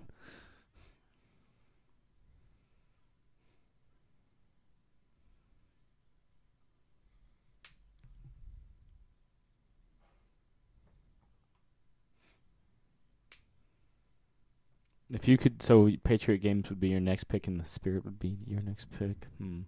What would my next pick for a Samuel Jackson commentary be? Shaft. Why is that even? Oh, yeah. With Christian Bale, of course, and Jeffrey Wright, but more so because Holy shit, Christian Bale's in Shaft? he's one of the bad guys. Yeah. Oh, man. Sold. It's a banger. What's another good? I didn't choose one yet, did I? You seconded the Spirit. Right. But for Which technically means you were the one that wanted the spirit, because I hadn't stamped my thing saying that I definitely wanted the spirit. I mean, my own personal pick would have been Snakes on a Plane. I own that. Saw that on opening day. Me too. I think the three of us did in the presumably the same theater. We figured out that we think we were in the same theater. For the sake of legend, we're in the same theater. Yeah. Legends. Yeah. And for the sake of Sam Jackson Legends. Old school slow-mo. Very choppy. Is this the most slow-mo we see in a Tarantino film? I feel like he's not a so. big slow-mo guy. Yeah. He does a decent amount in Kill Bill, if I remember correctly. The most zooms are in this movie, too. But no bullets whizzing by slowly. Good.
Just think, at this point, Reservoir Dogs was pretty much over already.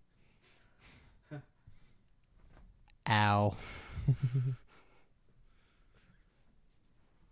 The best is yet to come.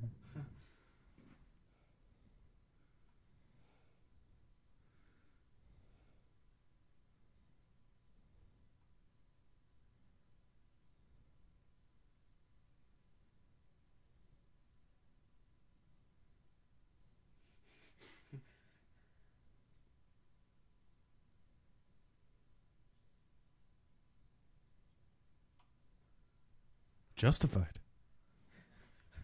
Walton Goggins pops up again. Someone say my name? That show came to an end this year, too, now I think Yeah, about no. it. Yeah. Yeah. In the Django Zorro book, it's explained that Broomhilda stays with her sister. I think, I could be wrong because I can't remember the exact, I want to say in Kentucky, as Django goes about collecting money for his bounties. So they're definitely still a thing because she doesn't show up in the book visually. Good to know that she doesn't get, killed off. No, yeah, she's definitely still alive, and they're still a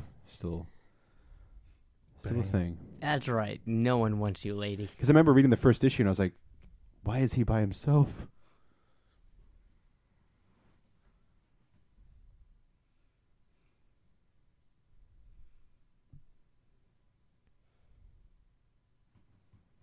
Django has, kind of the best entrance and reveal for this. Yep. Like, you can't be cooler than this, man.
We are humping. Ho, ho, ho, ho, ho. Yeah. The telephone.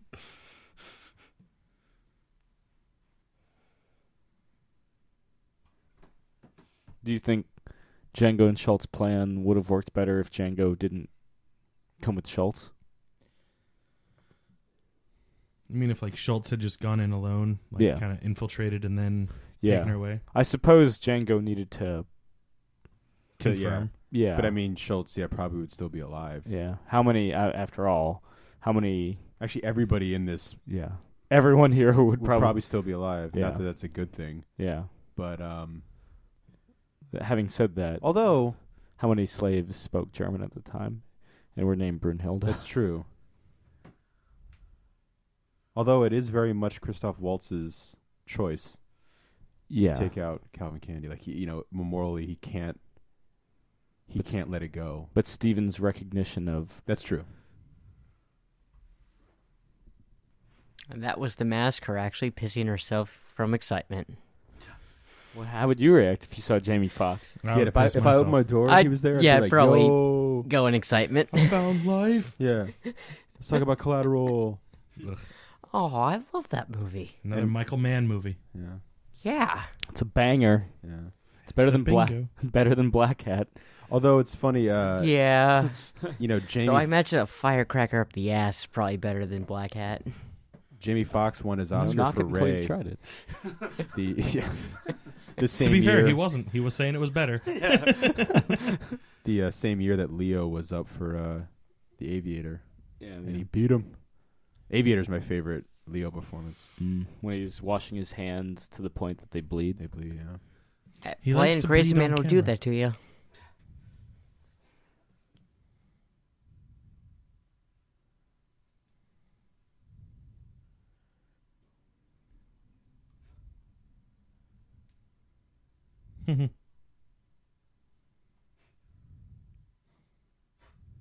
I guess that's how we know he's not German. He did 3 the wrong way.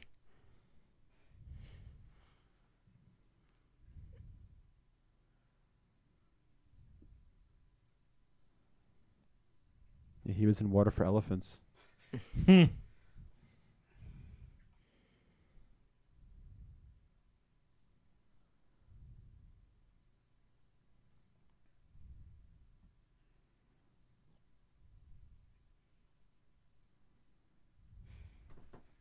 Like, I just love that Candie isn't as sophisticated as he. Oh yeah, Makes he's such a fake. Yeah. It's great. Also, is he wearing eyeshadow? He's just naturally Which a one? pretty man. Monsieur Candie. Look at that ass.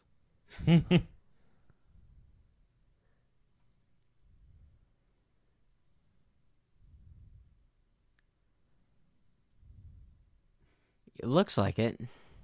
For me, this entire dinner, through, the Kanye West, is kind of like Tarantino exploring the tension before violence, like he does in Inglourious Basterds. Yeah, no, I remember this dinner scene being like the most tense scene in the entire movie when I saw it the first time. Especially when the tables Well, are turned. Yeah. He likes that in a lot of his movies, though. Mhm. Well, but yeah, but But this is where he's really started to perfect it. yeah, like I said, when he came, starting with Inglourious, he was really taking a cue from Leone, who by Once Upon a Time in the West was more interested in the tension leading up to the violence rather than the violence itself. Though the violence that this culminates in is your favorite scene in the film. Oh, it's like one of the best, just over the top violent shootouts you'll ever see. But it's like oddly beautiful because it's just like explosions. and just- Tarantino's appearance, that's like, what, minutes before the end of the film? it's definitely third act, and it's definitely near the end. But it's when his final plan goes into effect. I feel Because like that I absolutely love. Just Oh, yeah. his entire little bit in it. obviously we haven't seen Hateful Eight yet, but I kind of feel like that movie is going to be just as much feel like about the it's- tension. Yeah, I feel like throughout it's that going to whole be like movie. almost like 2 hours of just tension building, and I Yeah. can't wait. And Kurt Russell's beard. Oh, that right there is I love- worth the ticket price alone. I love when he's like, "I didn't wear that beard. The beard wore me." Yeah. It's like my beard. Yeah. Get the same thing with I mean, if there's anything that The Thing taught us, it's that he can He's the best grow. beard Yeah. movie history in The Thing. This one's the jig's up.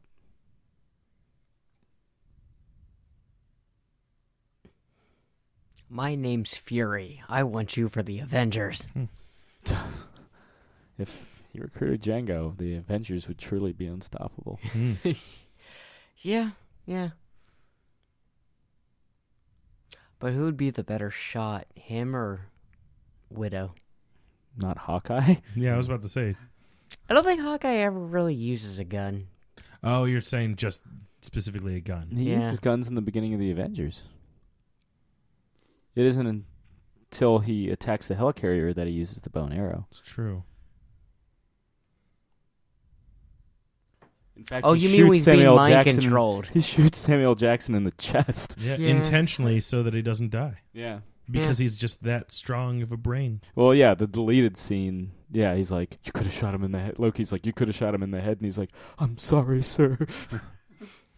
You know that they've been they're kind of working on making the Django Zorro movie. Like they've been talking about that for a bit. I would love that. Yeah. A good Zorro movie? Yeah. Well, I mean, there's been I like the first two. Antonio Banderas. Yeah, the Mark of Zorro's in my opinion, the Tyrone Power is the best Zorro movie. Yeah. But The Legend of Zorro, I've never seen that one. it's garbage. Yeah, that's what I've heard. Yeah, Mask look of at that Mask of ass. Zorro though. Mask of Zorro is really well done. Kind of like the Batman Beyond of Zorro movies. Yeah. So it's set in the future? In Don Diego de la Vega's future. And he wears a suit that allows him to fly with little jets in the... Booties. And his mask is a full face mask with a mouth hole that moves with his mouth? All this is true. Yeah.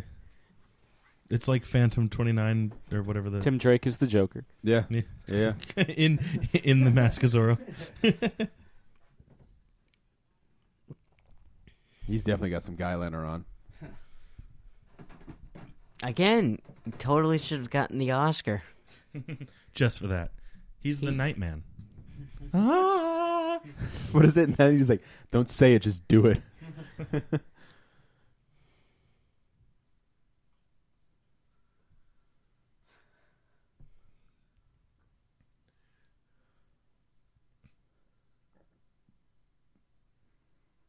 Yes.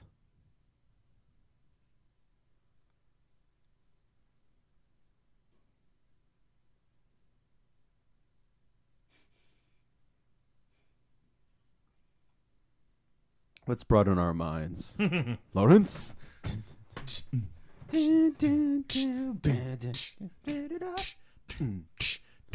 Oh, yeah. Those are such cute little wine glasses. I actually just found out the other day that my bar has little wine glasses like that. Yeah.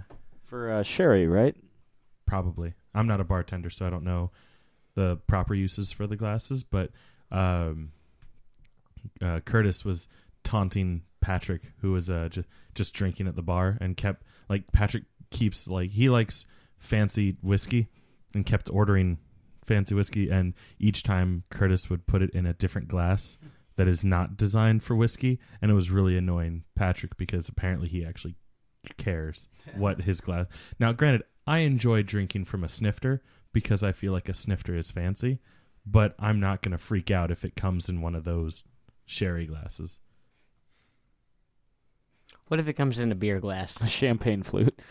I'll beer glass is a little bit of an overkill because, like, you know, a nice whiskey, you don't serve that much at a time. But yeah, no, I'd drink it out of a champagne flute.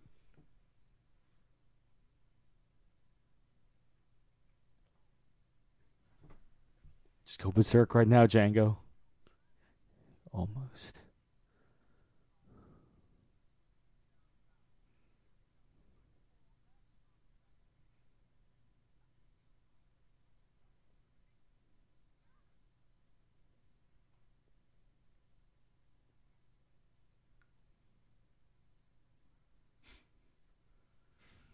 Such confusion on Sam Jackson's face. Yeah.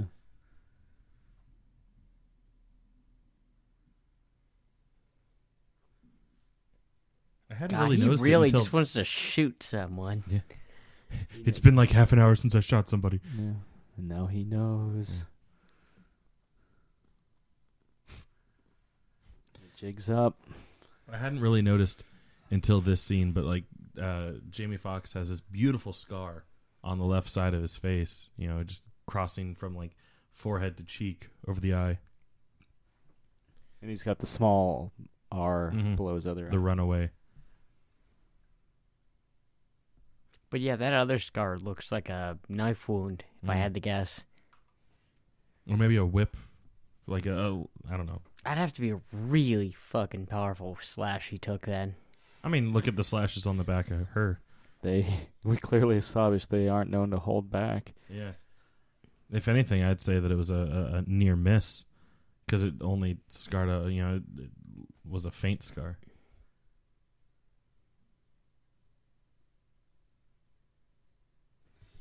It is rather incredible to me, if you think about it, in the grand scheme of just world history. Civil War was only 150 years ago, which means our great-great-grandparents were around. We're only several generations away. So for all those people that think like things aren't getting better racially, it's like, well, I think, it's not it's absolutely not perfect. Yeah. But I think we're taking steps in the right direction, though we still have a long way to go. We did take On certain races, definitely, yes. we like to do good spurts and then just kind of lull Yeah. for like 50 years. Almost like pat ourselves on the back for 50 years. Like, look. did a good job. We let them vote. Yeah. Yeah. We don't have to do anything else for a while. Women vote now. We still haven't paid them equally ever. But hey, they've been able to vote since 1920.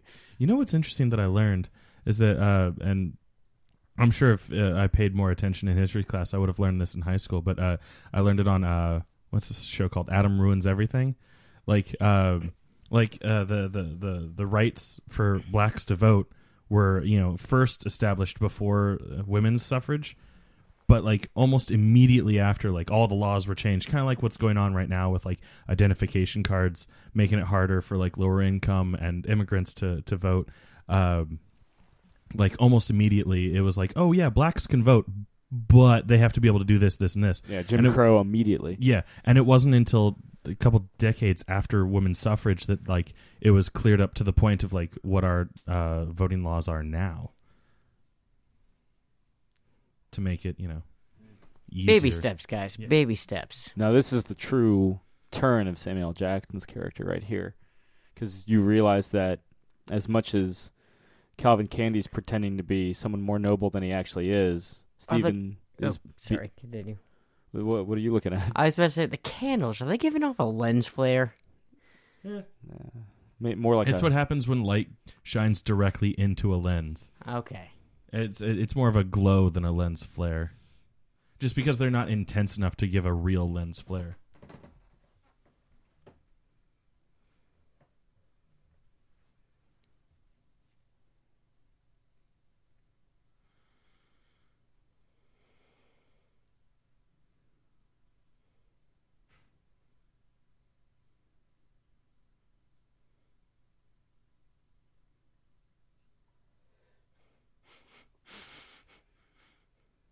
Is this one of those the apprentice has become the master type deals?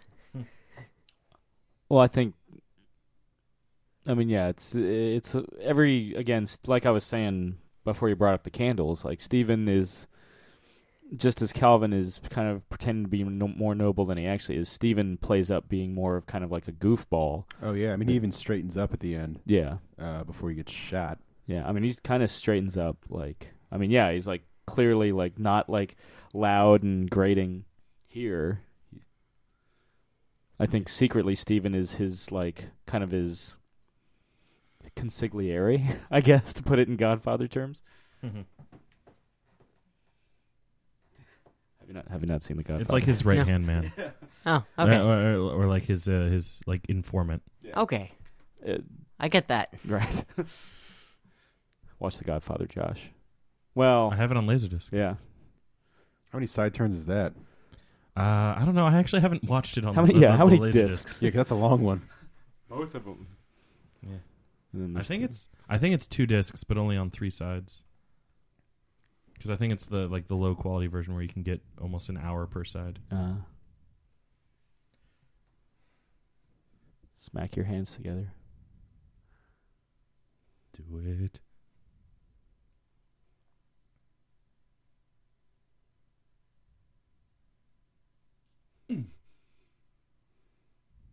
Now, with a little more enthusiasm so the Academy cannot hear you. The internet needs to give up on that. Never.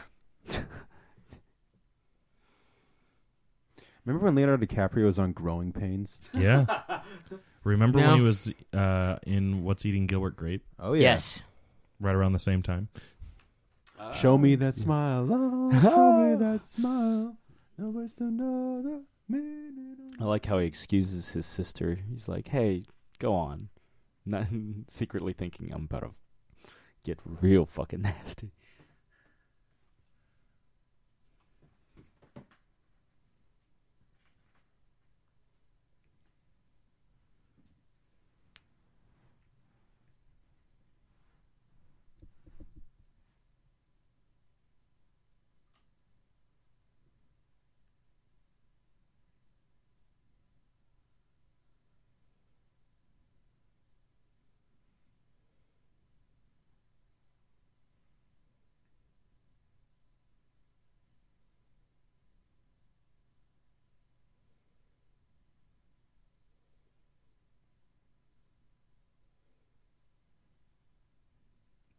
We're going to have a seance. For my next trick, I'm going to make everything form within inside of the skull. This is Darth Vader's skull.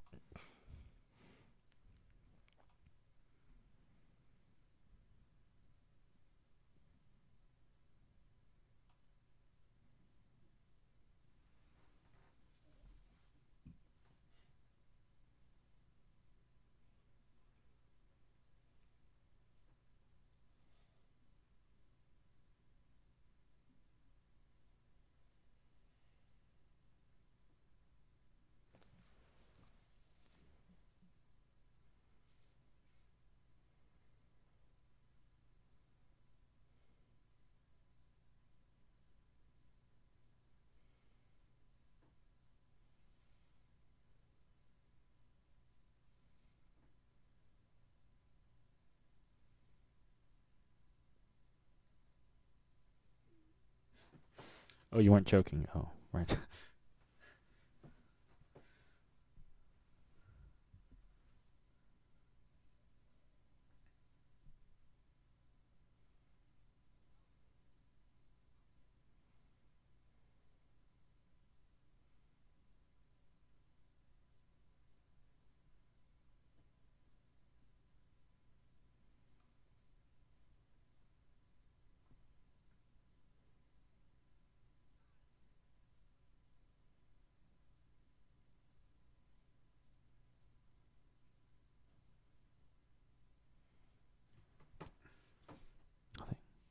I think that's the most telling, that he identifies African Americans or just Africans as a completely separate species than his own.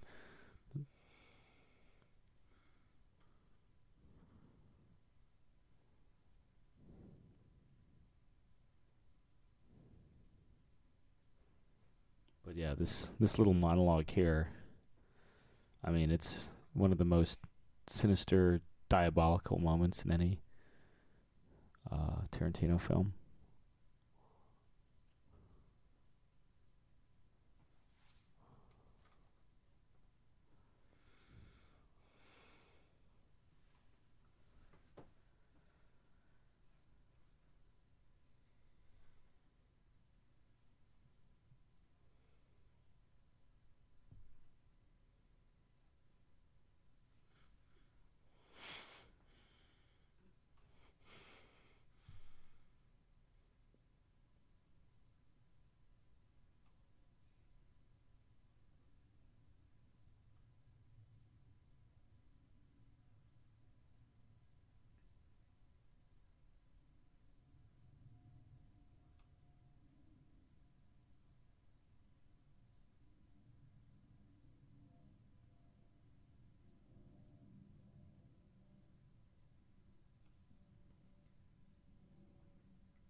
He's already cut himself, I believe.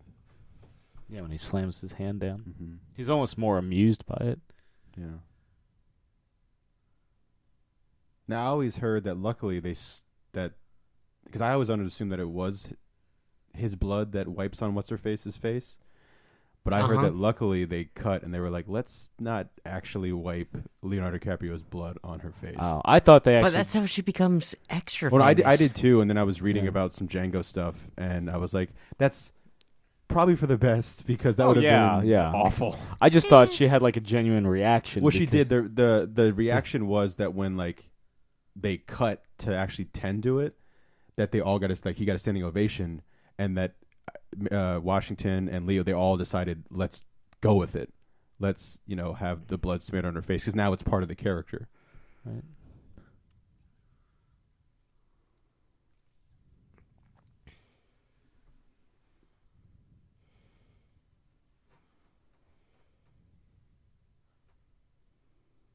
But she does act so well that you're like, is it? Because damn.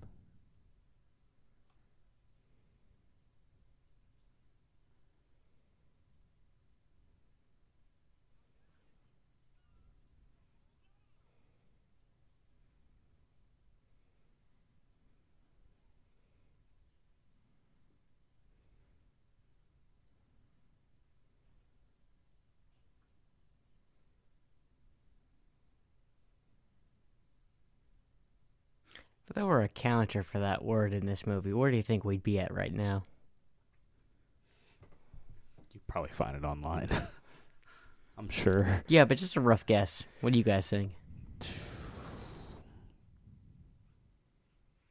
36.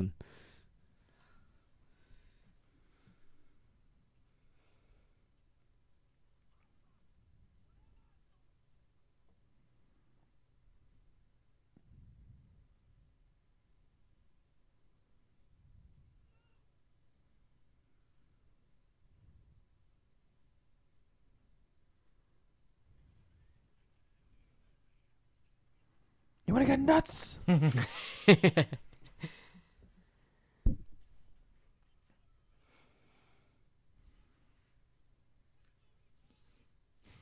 Was that Leo crack? Mm-hmm. Oh, Jesus Christ.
It is cool though, like, I guess you call it the happy accident of him cutting his hand, like, just no pun intended, but bleeds over to like just other little things, in the movie.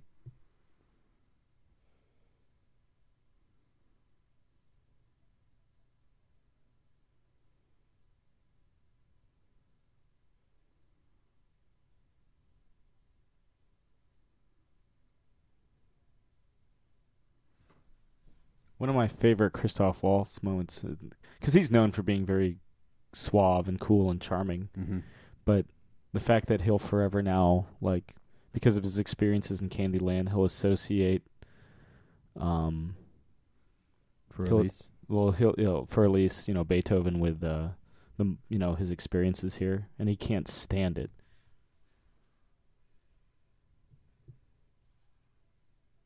I believe that neither him nor Django have a realization of, like, this guy with a shotgun looks like someone we killed much, much earlier. White people all look the same. Yeah. like James Remar. Mm-hmm. My question, Josh, is why don't you look like James Remar? Yeah, why don't you, Josh? You know, that is a damn good question. And I I think asked- it's because my eyebrows couldn't handle it. I ask myself that question every day.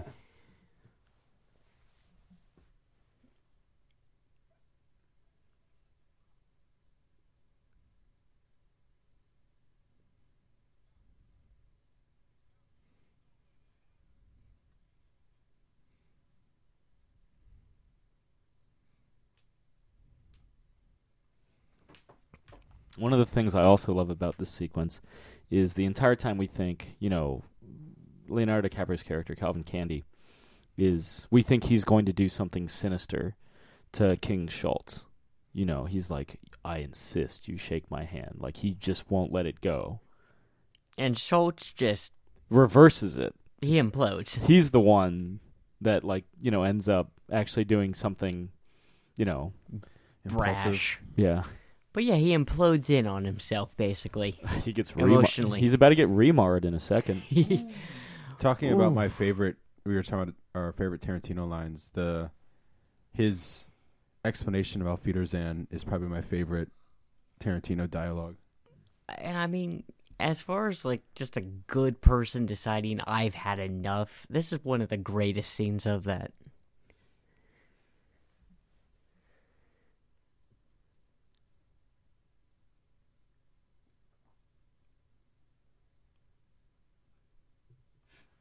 Three Musketeers, which would have Christoph Waltz as Cardinal Richelieu. Yeah, and Leonardo DiCaprio in The Man in the Iron Mask, Mm-hmm. which is a weird movie. Which one? The Man in the Iron Mask. Yeah. That shot of him in the Iron Mask, just rolling his head back and forth over the bars. That original one, terrified my dad when he was a kid. I was like, okay. That's such a great, fuck you.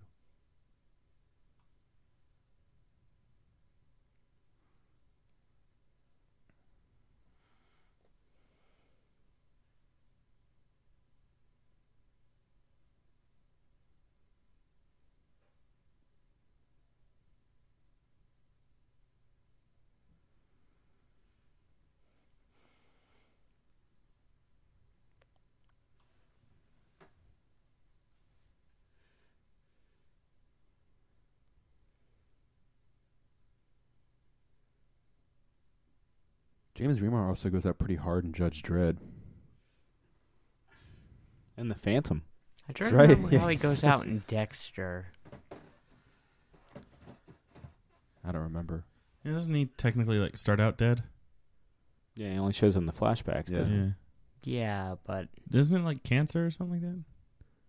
Or am I Or just is it thinking of or- Michael C. Hall in real life? Is it suicide when he realizes what Dexter's doing? no, because Well, no, the whole point of the flashbacks is him teaching Dexter how to... Well, I thought it's handle his once dark he... passenger. Yeah, I thought it's once he realized how extensive he was utilizing the Dark Passenger that he was like, oh, fuck, what have I... Did he actually start calling it Dark Passenger? Well, what, I think his dad refers to it as Okay. that. Because in the books, from Go, it's Dark Passenger, but I don't remember it being that First ubiquitous. episode he does. Oh, okay. Well, at least Dexter does.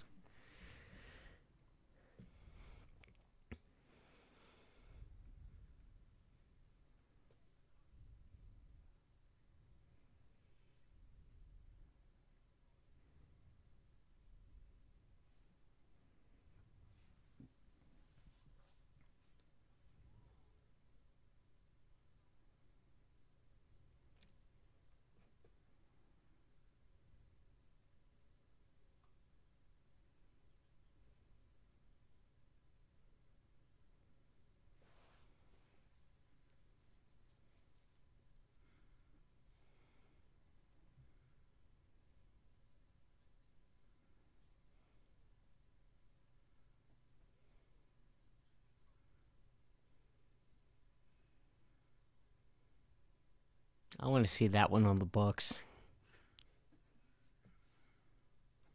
I do love the choice in having a low angle shot here and the high angle shot there. really like kind of like running home who has the power right now in the situation. Yeah. Building that tension, the idea that Leo's going to do something sinister. Yeah.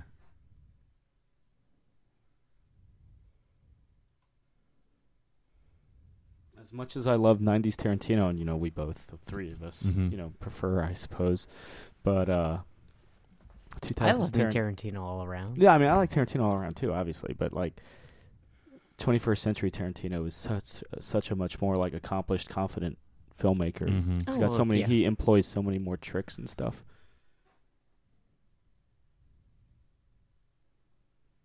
Oh, I really want you to shake his hand.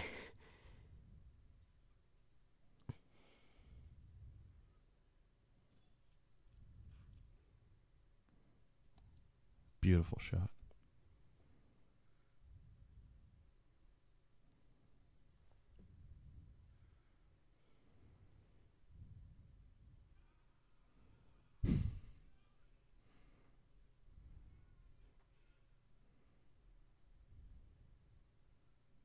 The lion growl of James Remar.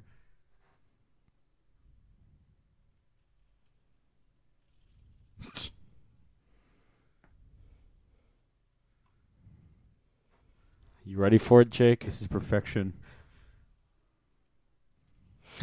just fucking amazing. Oh. Good old-fashioned squibs, man. Oh. Ooh. Stunt work. Supreme. There's so much going on. You'd expect this to be like in a parody film. Yeah. Like a Lethal Weapon. Like 10,000 Ways to Die in the West. It's like a release, man. Mm-hmm. Yeah. Yeah.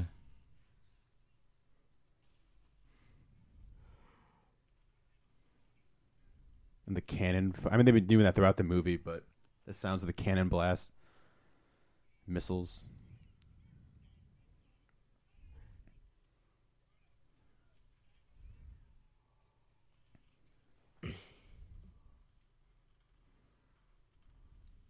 Western sound effects. Mm-hmm.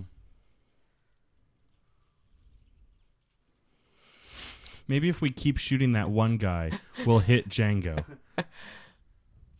Butt grab.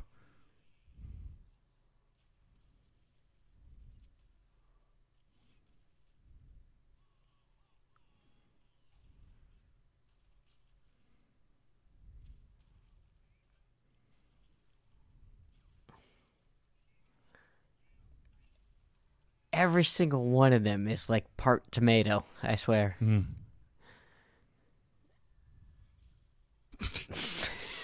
The artillery shell.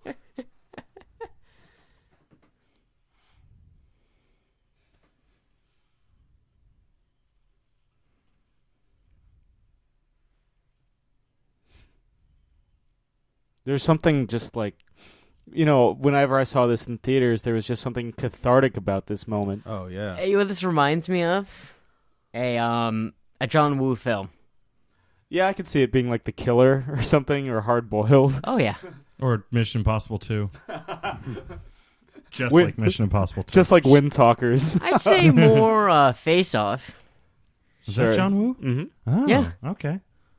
I'll give you that then. Yeah, in fact, Face Off is closer to American John Woo than Mission Impossible 2 is, I guess.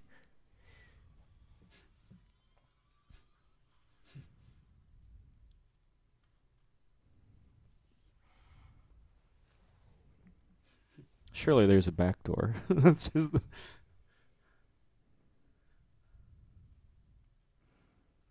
It's like the crazy 88 filing in. The difference is I kind of obviously I like the film as a whole, but of course, just as someone in the moment, part of me doesn't want this gunfight to ever end. Oh, I know, yeah. Certainly to have him give up. And luckily there's a bit of a coda to it at the end. Yeah. Dakota. That's right. Name? Johnson.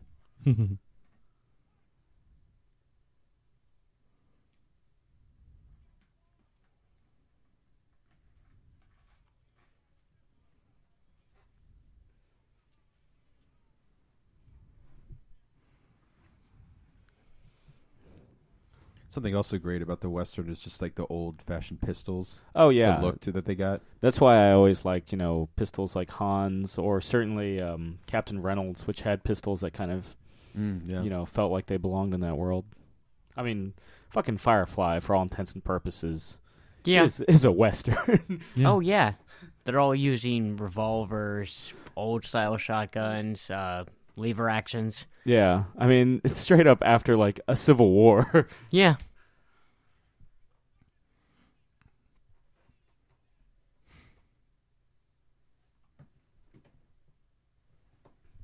Walton Goggins, of course, and Tarantino enjoyed working with him so much, he brought him back for the Hateful Eight. No problems here with that decision. Well, he had a lot more time on his dance card after Justified finished its run. Yeah. Did American Ultra, I guess, this past year, too. Yeah. That movie came and went. should have been bigger. It should have, yeah. I don't know about that one. It had some cool stuff, but yeah. Always confused me what people are willing to go see and what they aren't. Apparently Michael Bay movies. Yeah.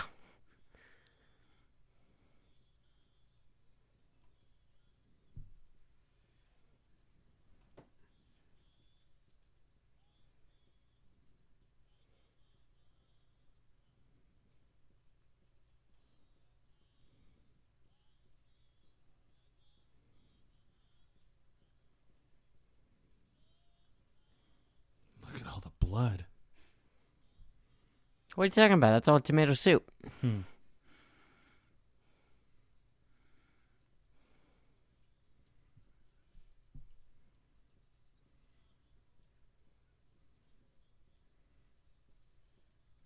Oh, someone shoot him already.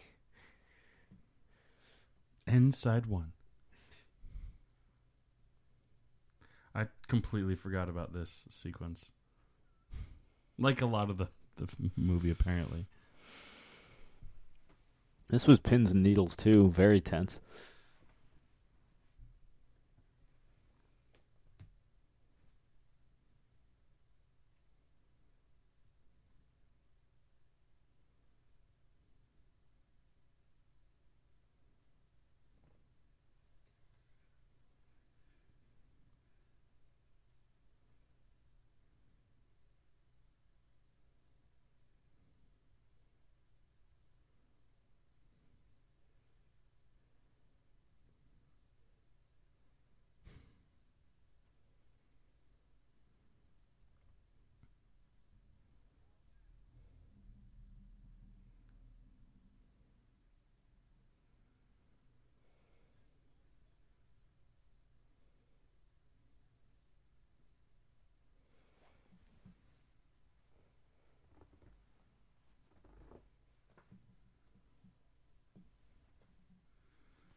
Cutting testicles is my favorite pastime. I gotta say, Walton Goggins' outfit is probably my favorite outfit in the film. The Spurs are always cool, man. Well, it's the black jacket and the flat hat.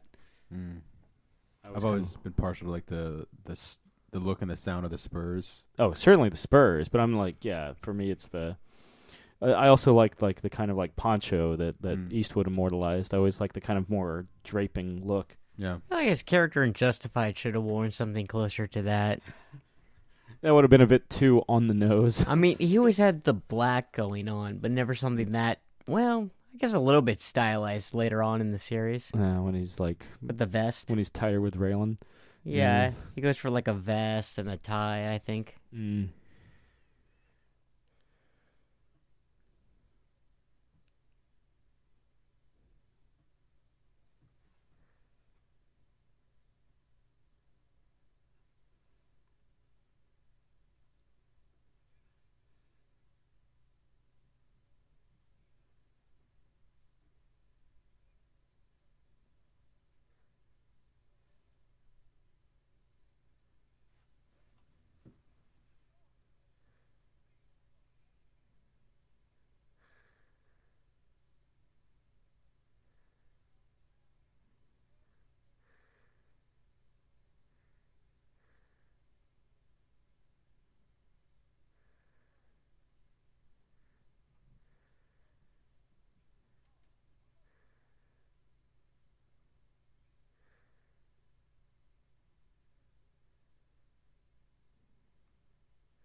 For all those wondering, this is where you get your Tarantino appearance, complete with fake as shit Australian accent.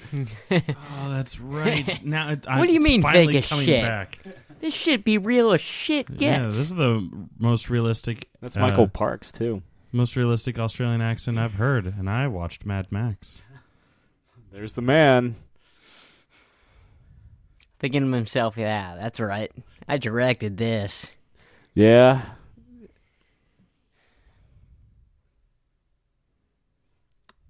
Was that the one he was cussing out earlier? Yeah, it's all the, yeah.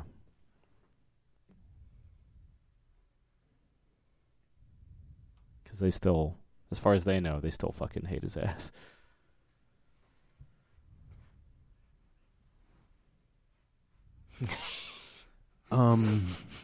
Why? Why is this a thing? Because he wanted to show off his skills at accentry. Because it's beautiful, Jake. You just let it flow over your body. Do you not like Crocodile Dundee? Not particularly. That's not a Blake. That's a Blake.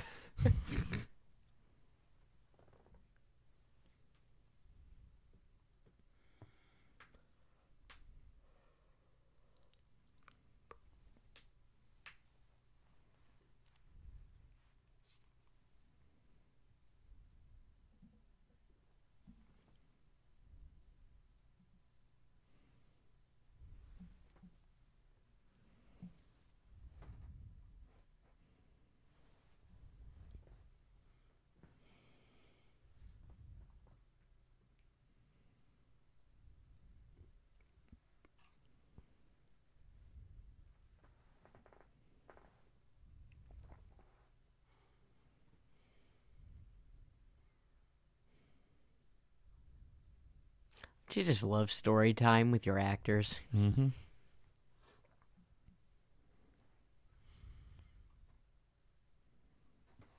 Whenever I see behind the scenes pictures from this movie, a lot of them are Tarantino dressed up as this character. I don't know if that's just because he isn't behind the camera or he just liked to dress like this every day. I imagine that's how he dressed while filming. I love that Sam Raimi wears a suit when he's directing. Yeah. So does Paul Feig. Why? Why not? Paul Feige's Calm down, Hillary Duff. like rationale, because somebody asked him like during the Bridesmaids like press.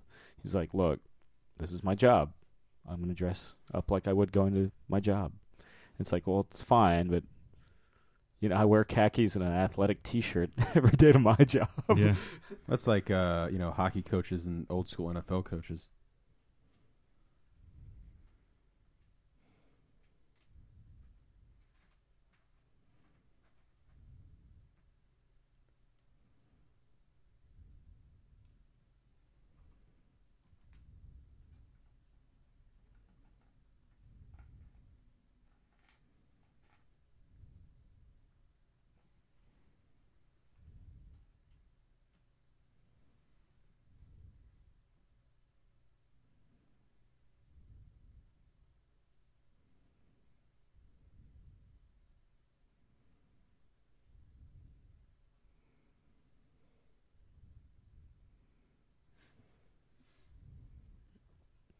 You were saying you think Kevin Smith directs Michael Parks better than Tarantino? Like yeah, when if push comes to shove, I think so. I think Kevin Smith really found his his Jason Mewes, with him. Especially in Red State, that monologue he gives. Yeah. And then Tusk, he's fantastic. Yes. The one in the blue shirt's been in other films too, right? That's the one we were talking about. Who was in Red State and Tusk. Okay.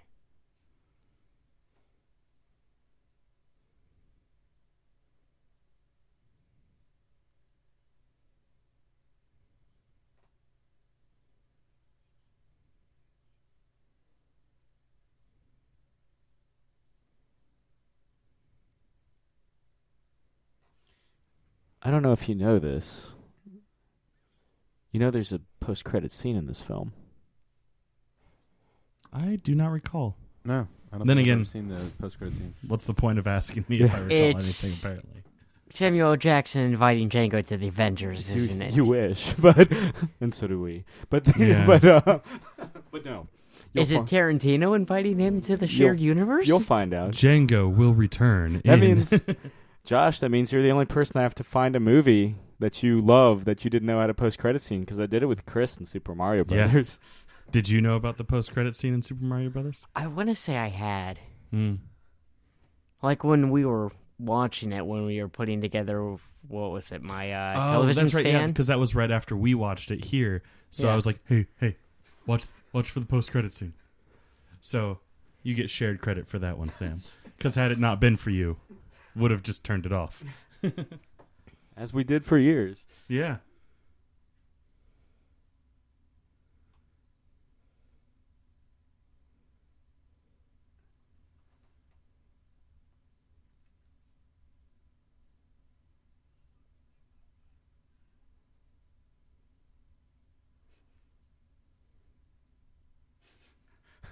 I think Tarantino actually has my favorite death in this movie. Oh, it's insane. Yeah. He really, really does. Yeah, it's pretty great. So, yeah. I mean, he's handling an extremely volatile substance. Yeah. If you're not a fan of his Australian accent, it's fine. Well, it's about to... I think your that- I hatred mean, for it's about to be redeemed. It all pays off.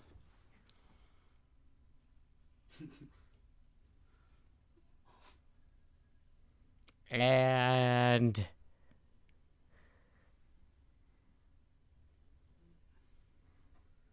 Yeah, I think that's my favorite Quentin Tarantino death.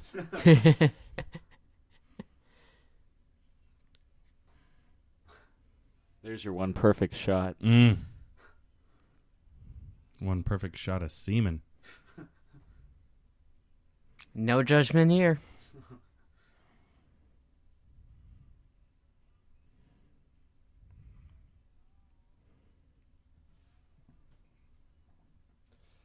I do think one of the most beautiful things that Tarantino's ever shot is Django's return to Candyland, juxtaposed with Calvin Candie's funeral, which were about. Agreed. Yeah, it's kind of just dripping with Southern Gothic,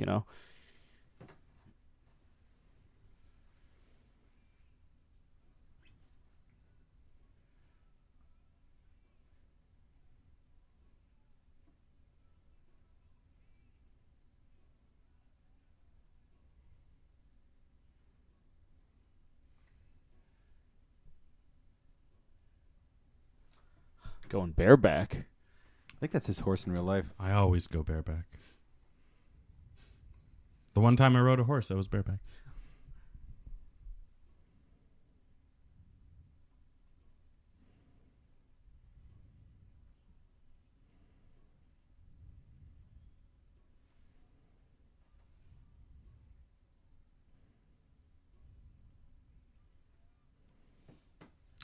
This moment he finally realizes who Django is, or like what he stands for, and no longer hates him. I mean, he did have to sell the part earlier. Mm-hmm. Oh yeah, I'm not saying his like hatred towards him was unfounded, Oh, yeah, no. but yeah, at this point he realizes what the game is. Yep. Oh, that's right. There's that scene coming up where he shoots the guy's dick off. Hmm. I keep forgetting about that. And the guy's just screaming, going, ah!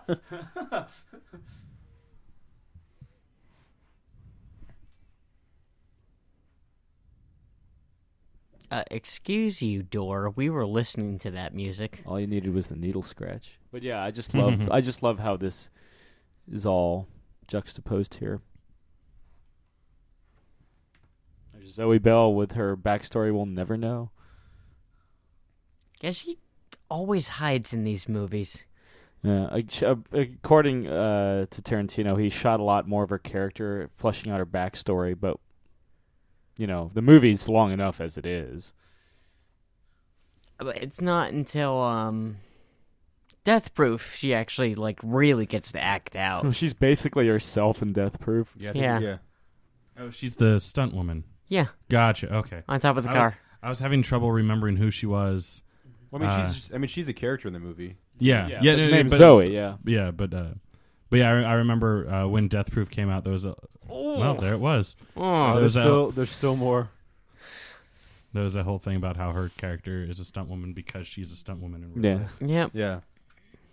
I thought that was Just, more. I love how the juxtaposition here. Her, Christoph Waltz, and who's another underutilized actor in a Tarantino film? I don't think Christoph Waltz is underutilized. Well, I mean, like in terms of like having their own project under Tarantino. I mean, he's Well, I mean, he doesn't really do solo pieces. yeah, Ever? and he did It's walk away usually with two the- Oscars. It's Really, usually big ensembles. The only one that's you could argue is a solo piece is Kill Bill. Yeah. Everything else is pure ensemble. I do like that they put this scene in there Oh yeah. that he gets to say goodbye. Okay, then I guess something where he plays the And lead. the Auf Wiedersehen line pays off here.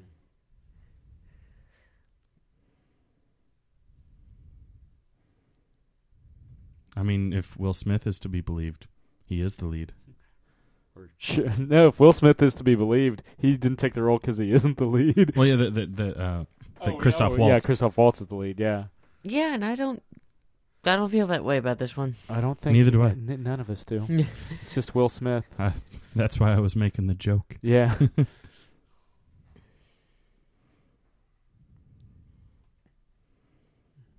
The last we see of the noble Dr. Schultz. And yeah, nice call. I would have taken the It's kind of like Gladiator, where he's like, "I will see you again." the Derringer, because I assume he still got it. Yeah. I would have taken the cannoli. Always take the cannoli, Chris. Godfather in this one, man. Yeah. That commentary series is probably never going to happen. That's like Hey, three. who knows, man? Yeah, we might Godfather be strapped 4. for material. Who I mean, you have a birthday pick coming up. yeah, all three. You could spread it across 3 years. Yeah. I think, honestly, and I'm not holding myself to this, but I kind of want to do, like, the Blues Brothers. Yeah. Which one? 2000. Nobody wants to. I own it. But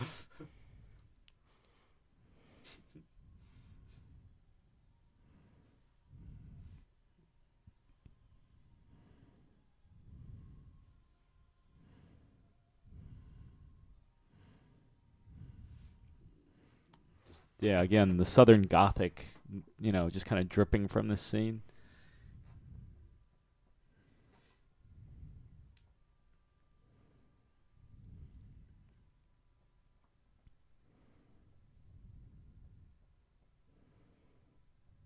They asked Tarantino what Django, like, if they could put him in any other movie of his, what he'd be doing, and he said he'd be with Travolta and Samuel L. Jackson in Pulp Fiction. Makes sense. They're bounty or they're paid killers.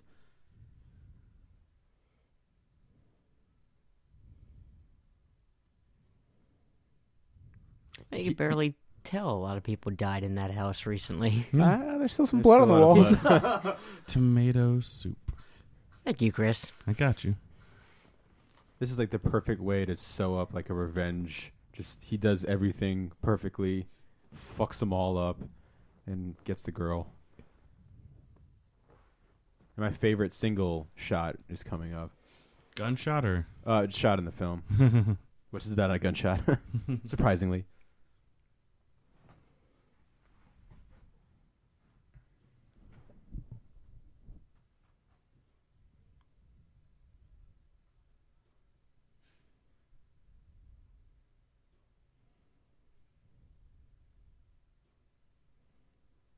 No, that's a suit. Mm-hmm.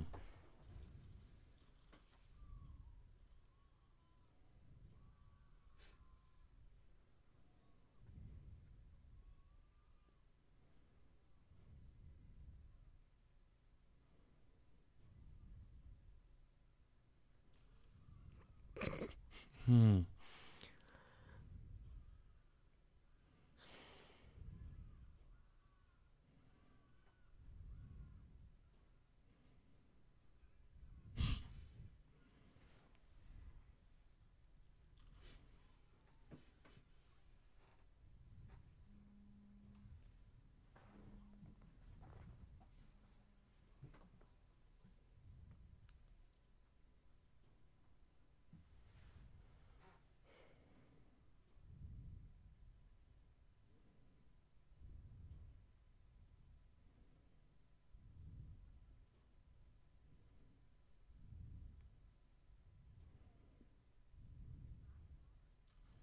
I think they behind Physics be damned. behind the scenes, I think they had like a rope pulley on her and they just yanked. I mean, I still want to know how that's possible. I Not believe it. the rope pulley, but just the. I mean, Well, see, in science, you have a pulley system. Well, yeah. in science, when a bullet shoots you through the chest, you go flying in one direction to the Yeah. side. he curves bullets. It's like Wanted. Yeah, exactly. Here we go. I'll accept it.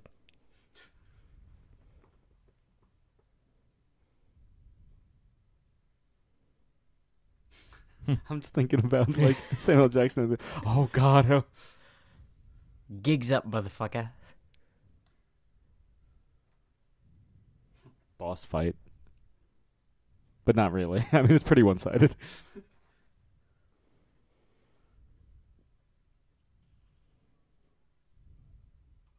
Now you really do need that cane.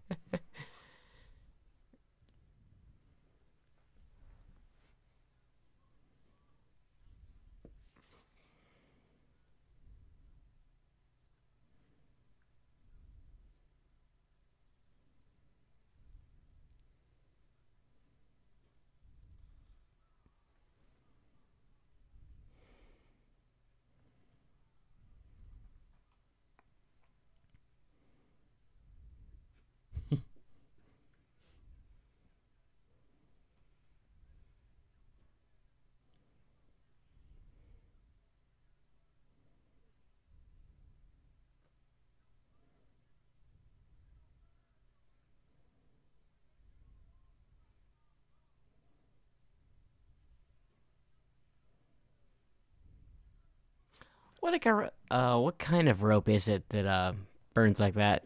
It has it's infused with gunpowder, I believe.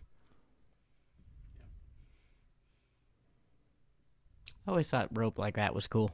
Yeah.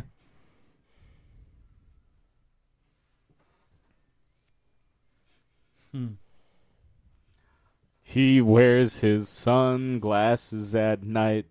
Thank you, This is Corey my Hart. favorite shot.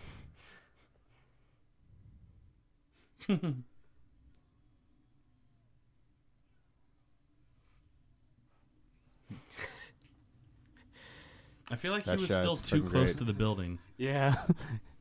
It doesn't show him walk that far. No. I mean, if anything from that distance is... Yeah, that's perfect. That should be your profile picture. Oh, it His- should. Yeah, his intestines should be liquid from the concussive blast. Yeah. It's Django, though. He's got intestines of He like suffers from ultimate badass. You know, I hear there is no cure for that. penicillin. No, I think the ultimate like- badass eats the penicillin. I feel like it would have to be a diuretic or an anti-diuretic. Yeah. To get rid of badass. I see what you did. Yeah. Oh, now he's just like doing donuts in his car. He's just horsing around. Oh! Tarantino month, everybody. Woo! Tarantino month. There it is. Thank you. I'll see myself out.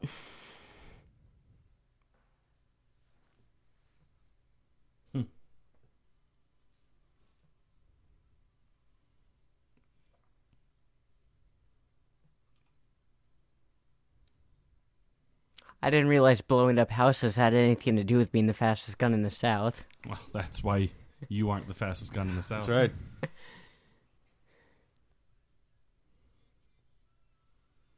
There you go.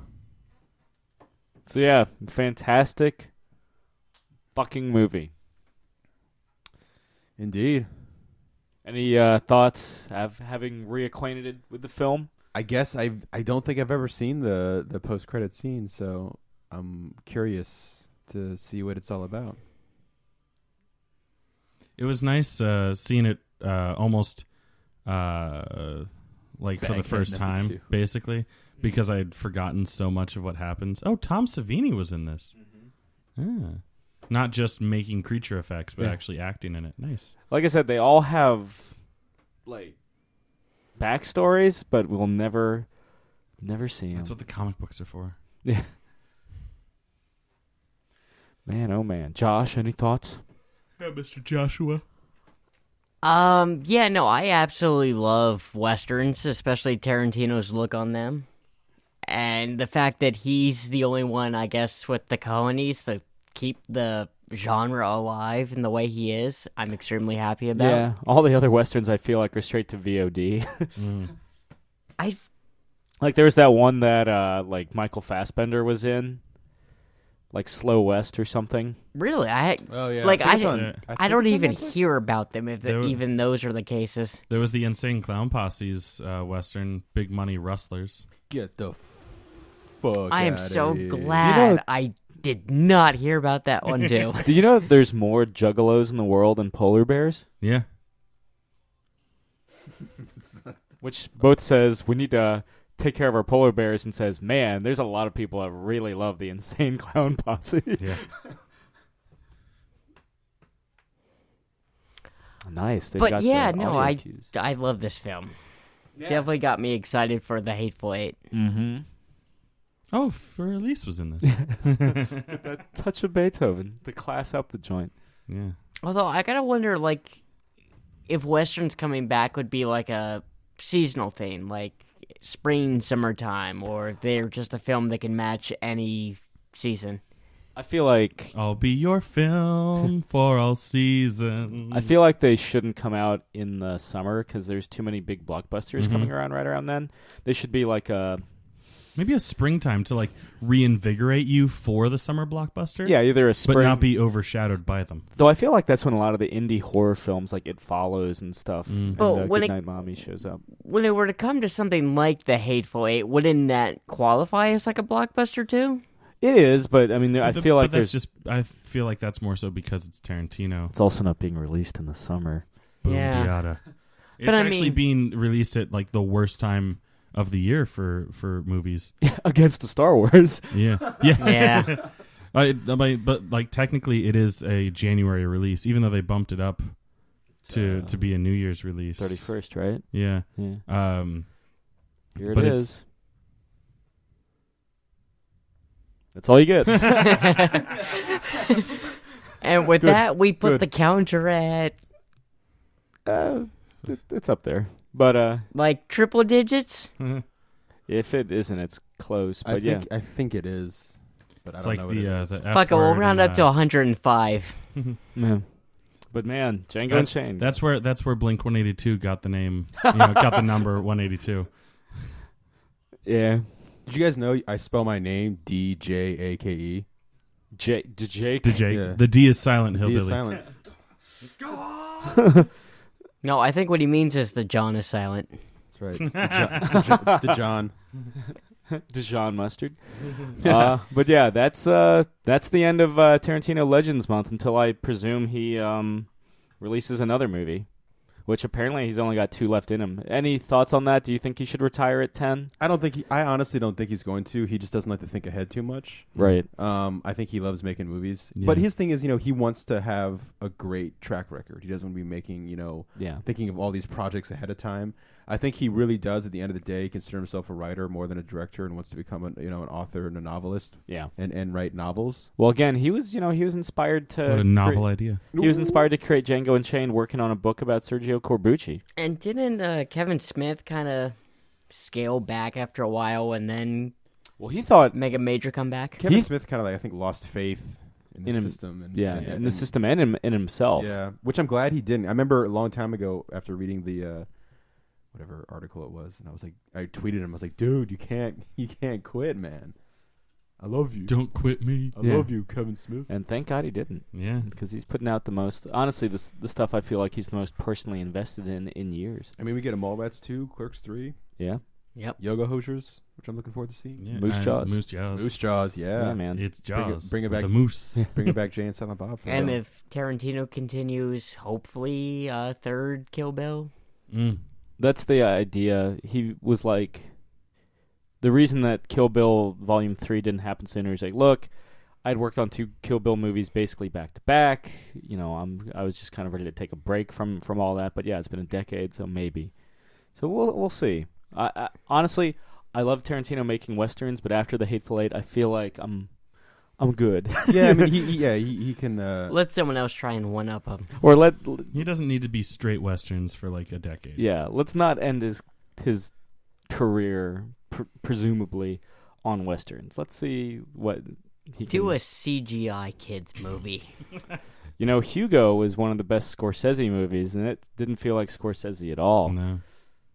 But yeah. So this has That's been. just because it was a weird movie. I liked it. I've never seen it. It's pretty good. My friend worked on it. Yeah. Oh, nice. Yeah. Yeah. We'll be back next week with certainly with a different franchise. It's been Tarantino Legends. Thanks for sitting with us and listening along as we watched some of our favorite Tarantino movies.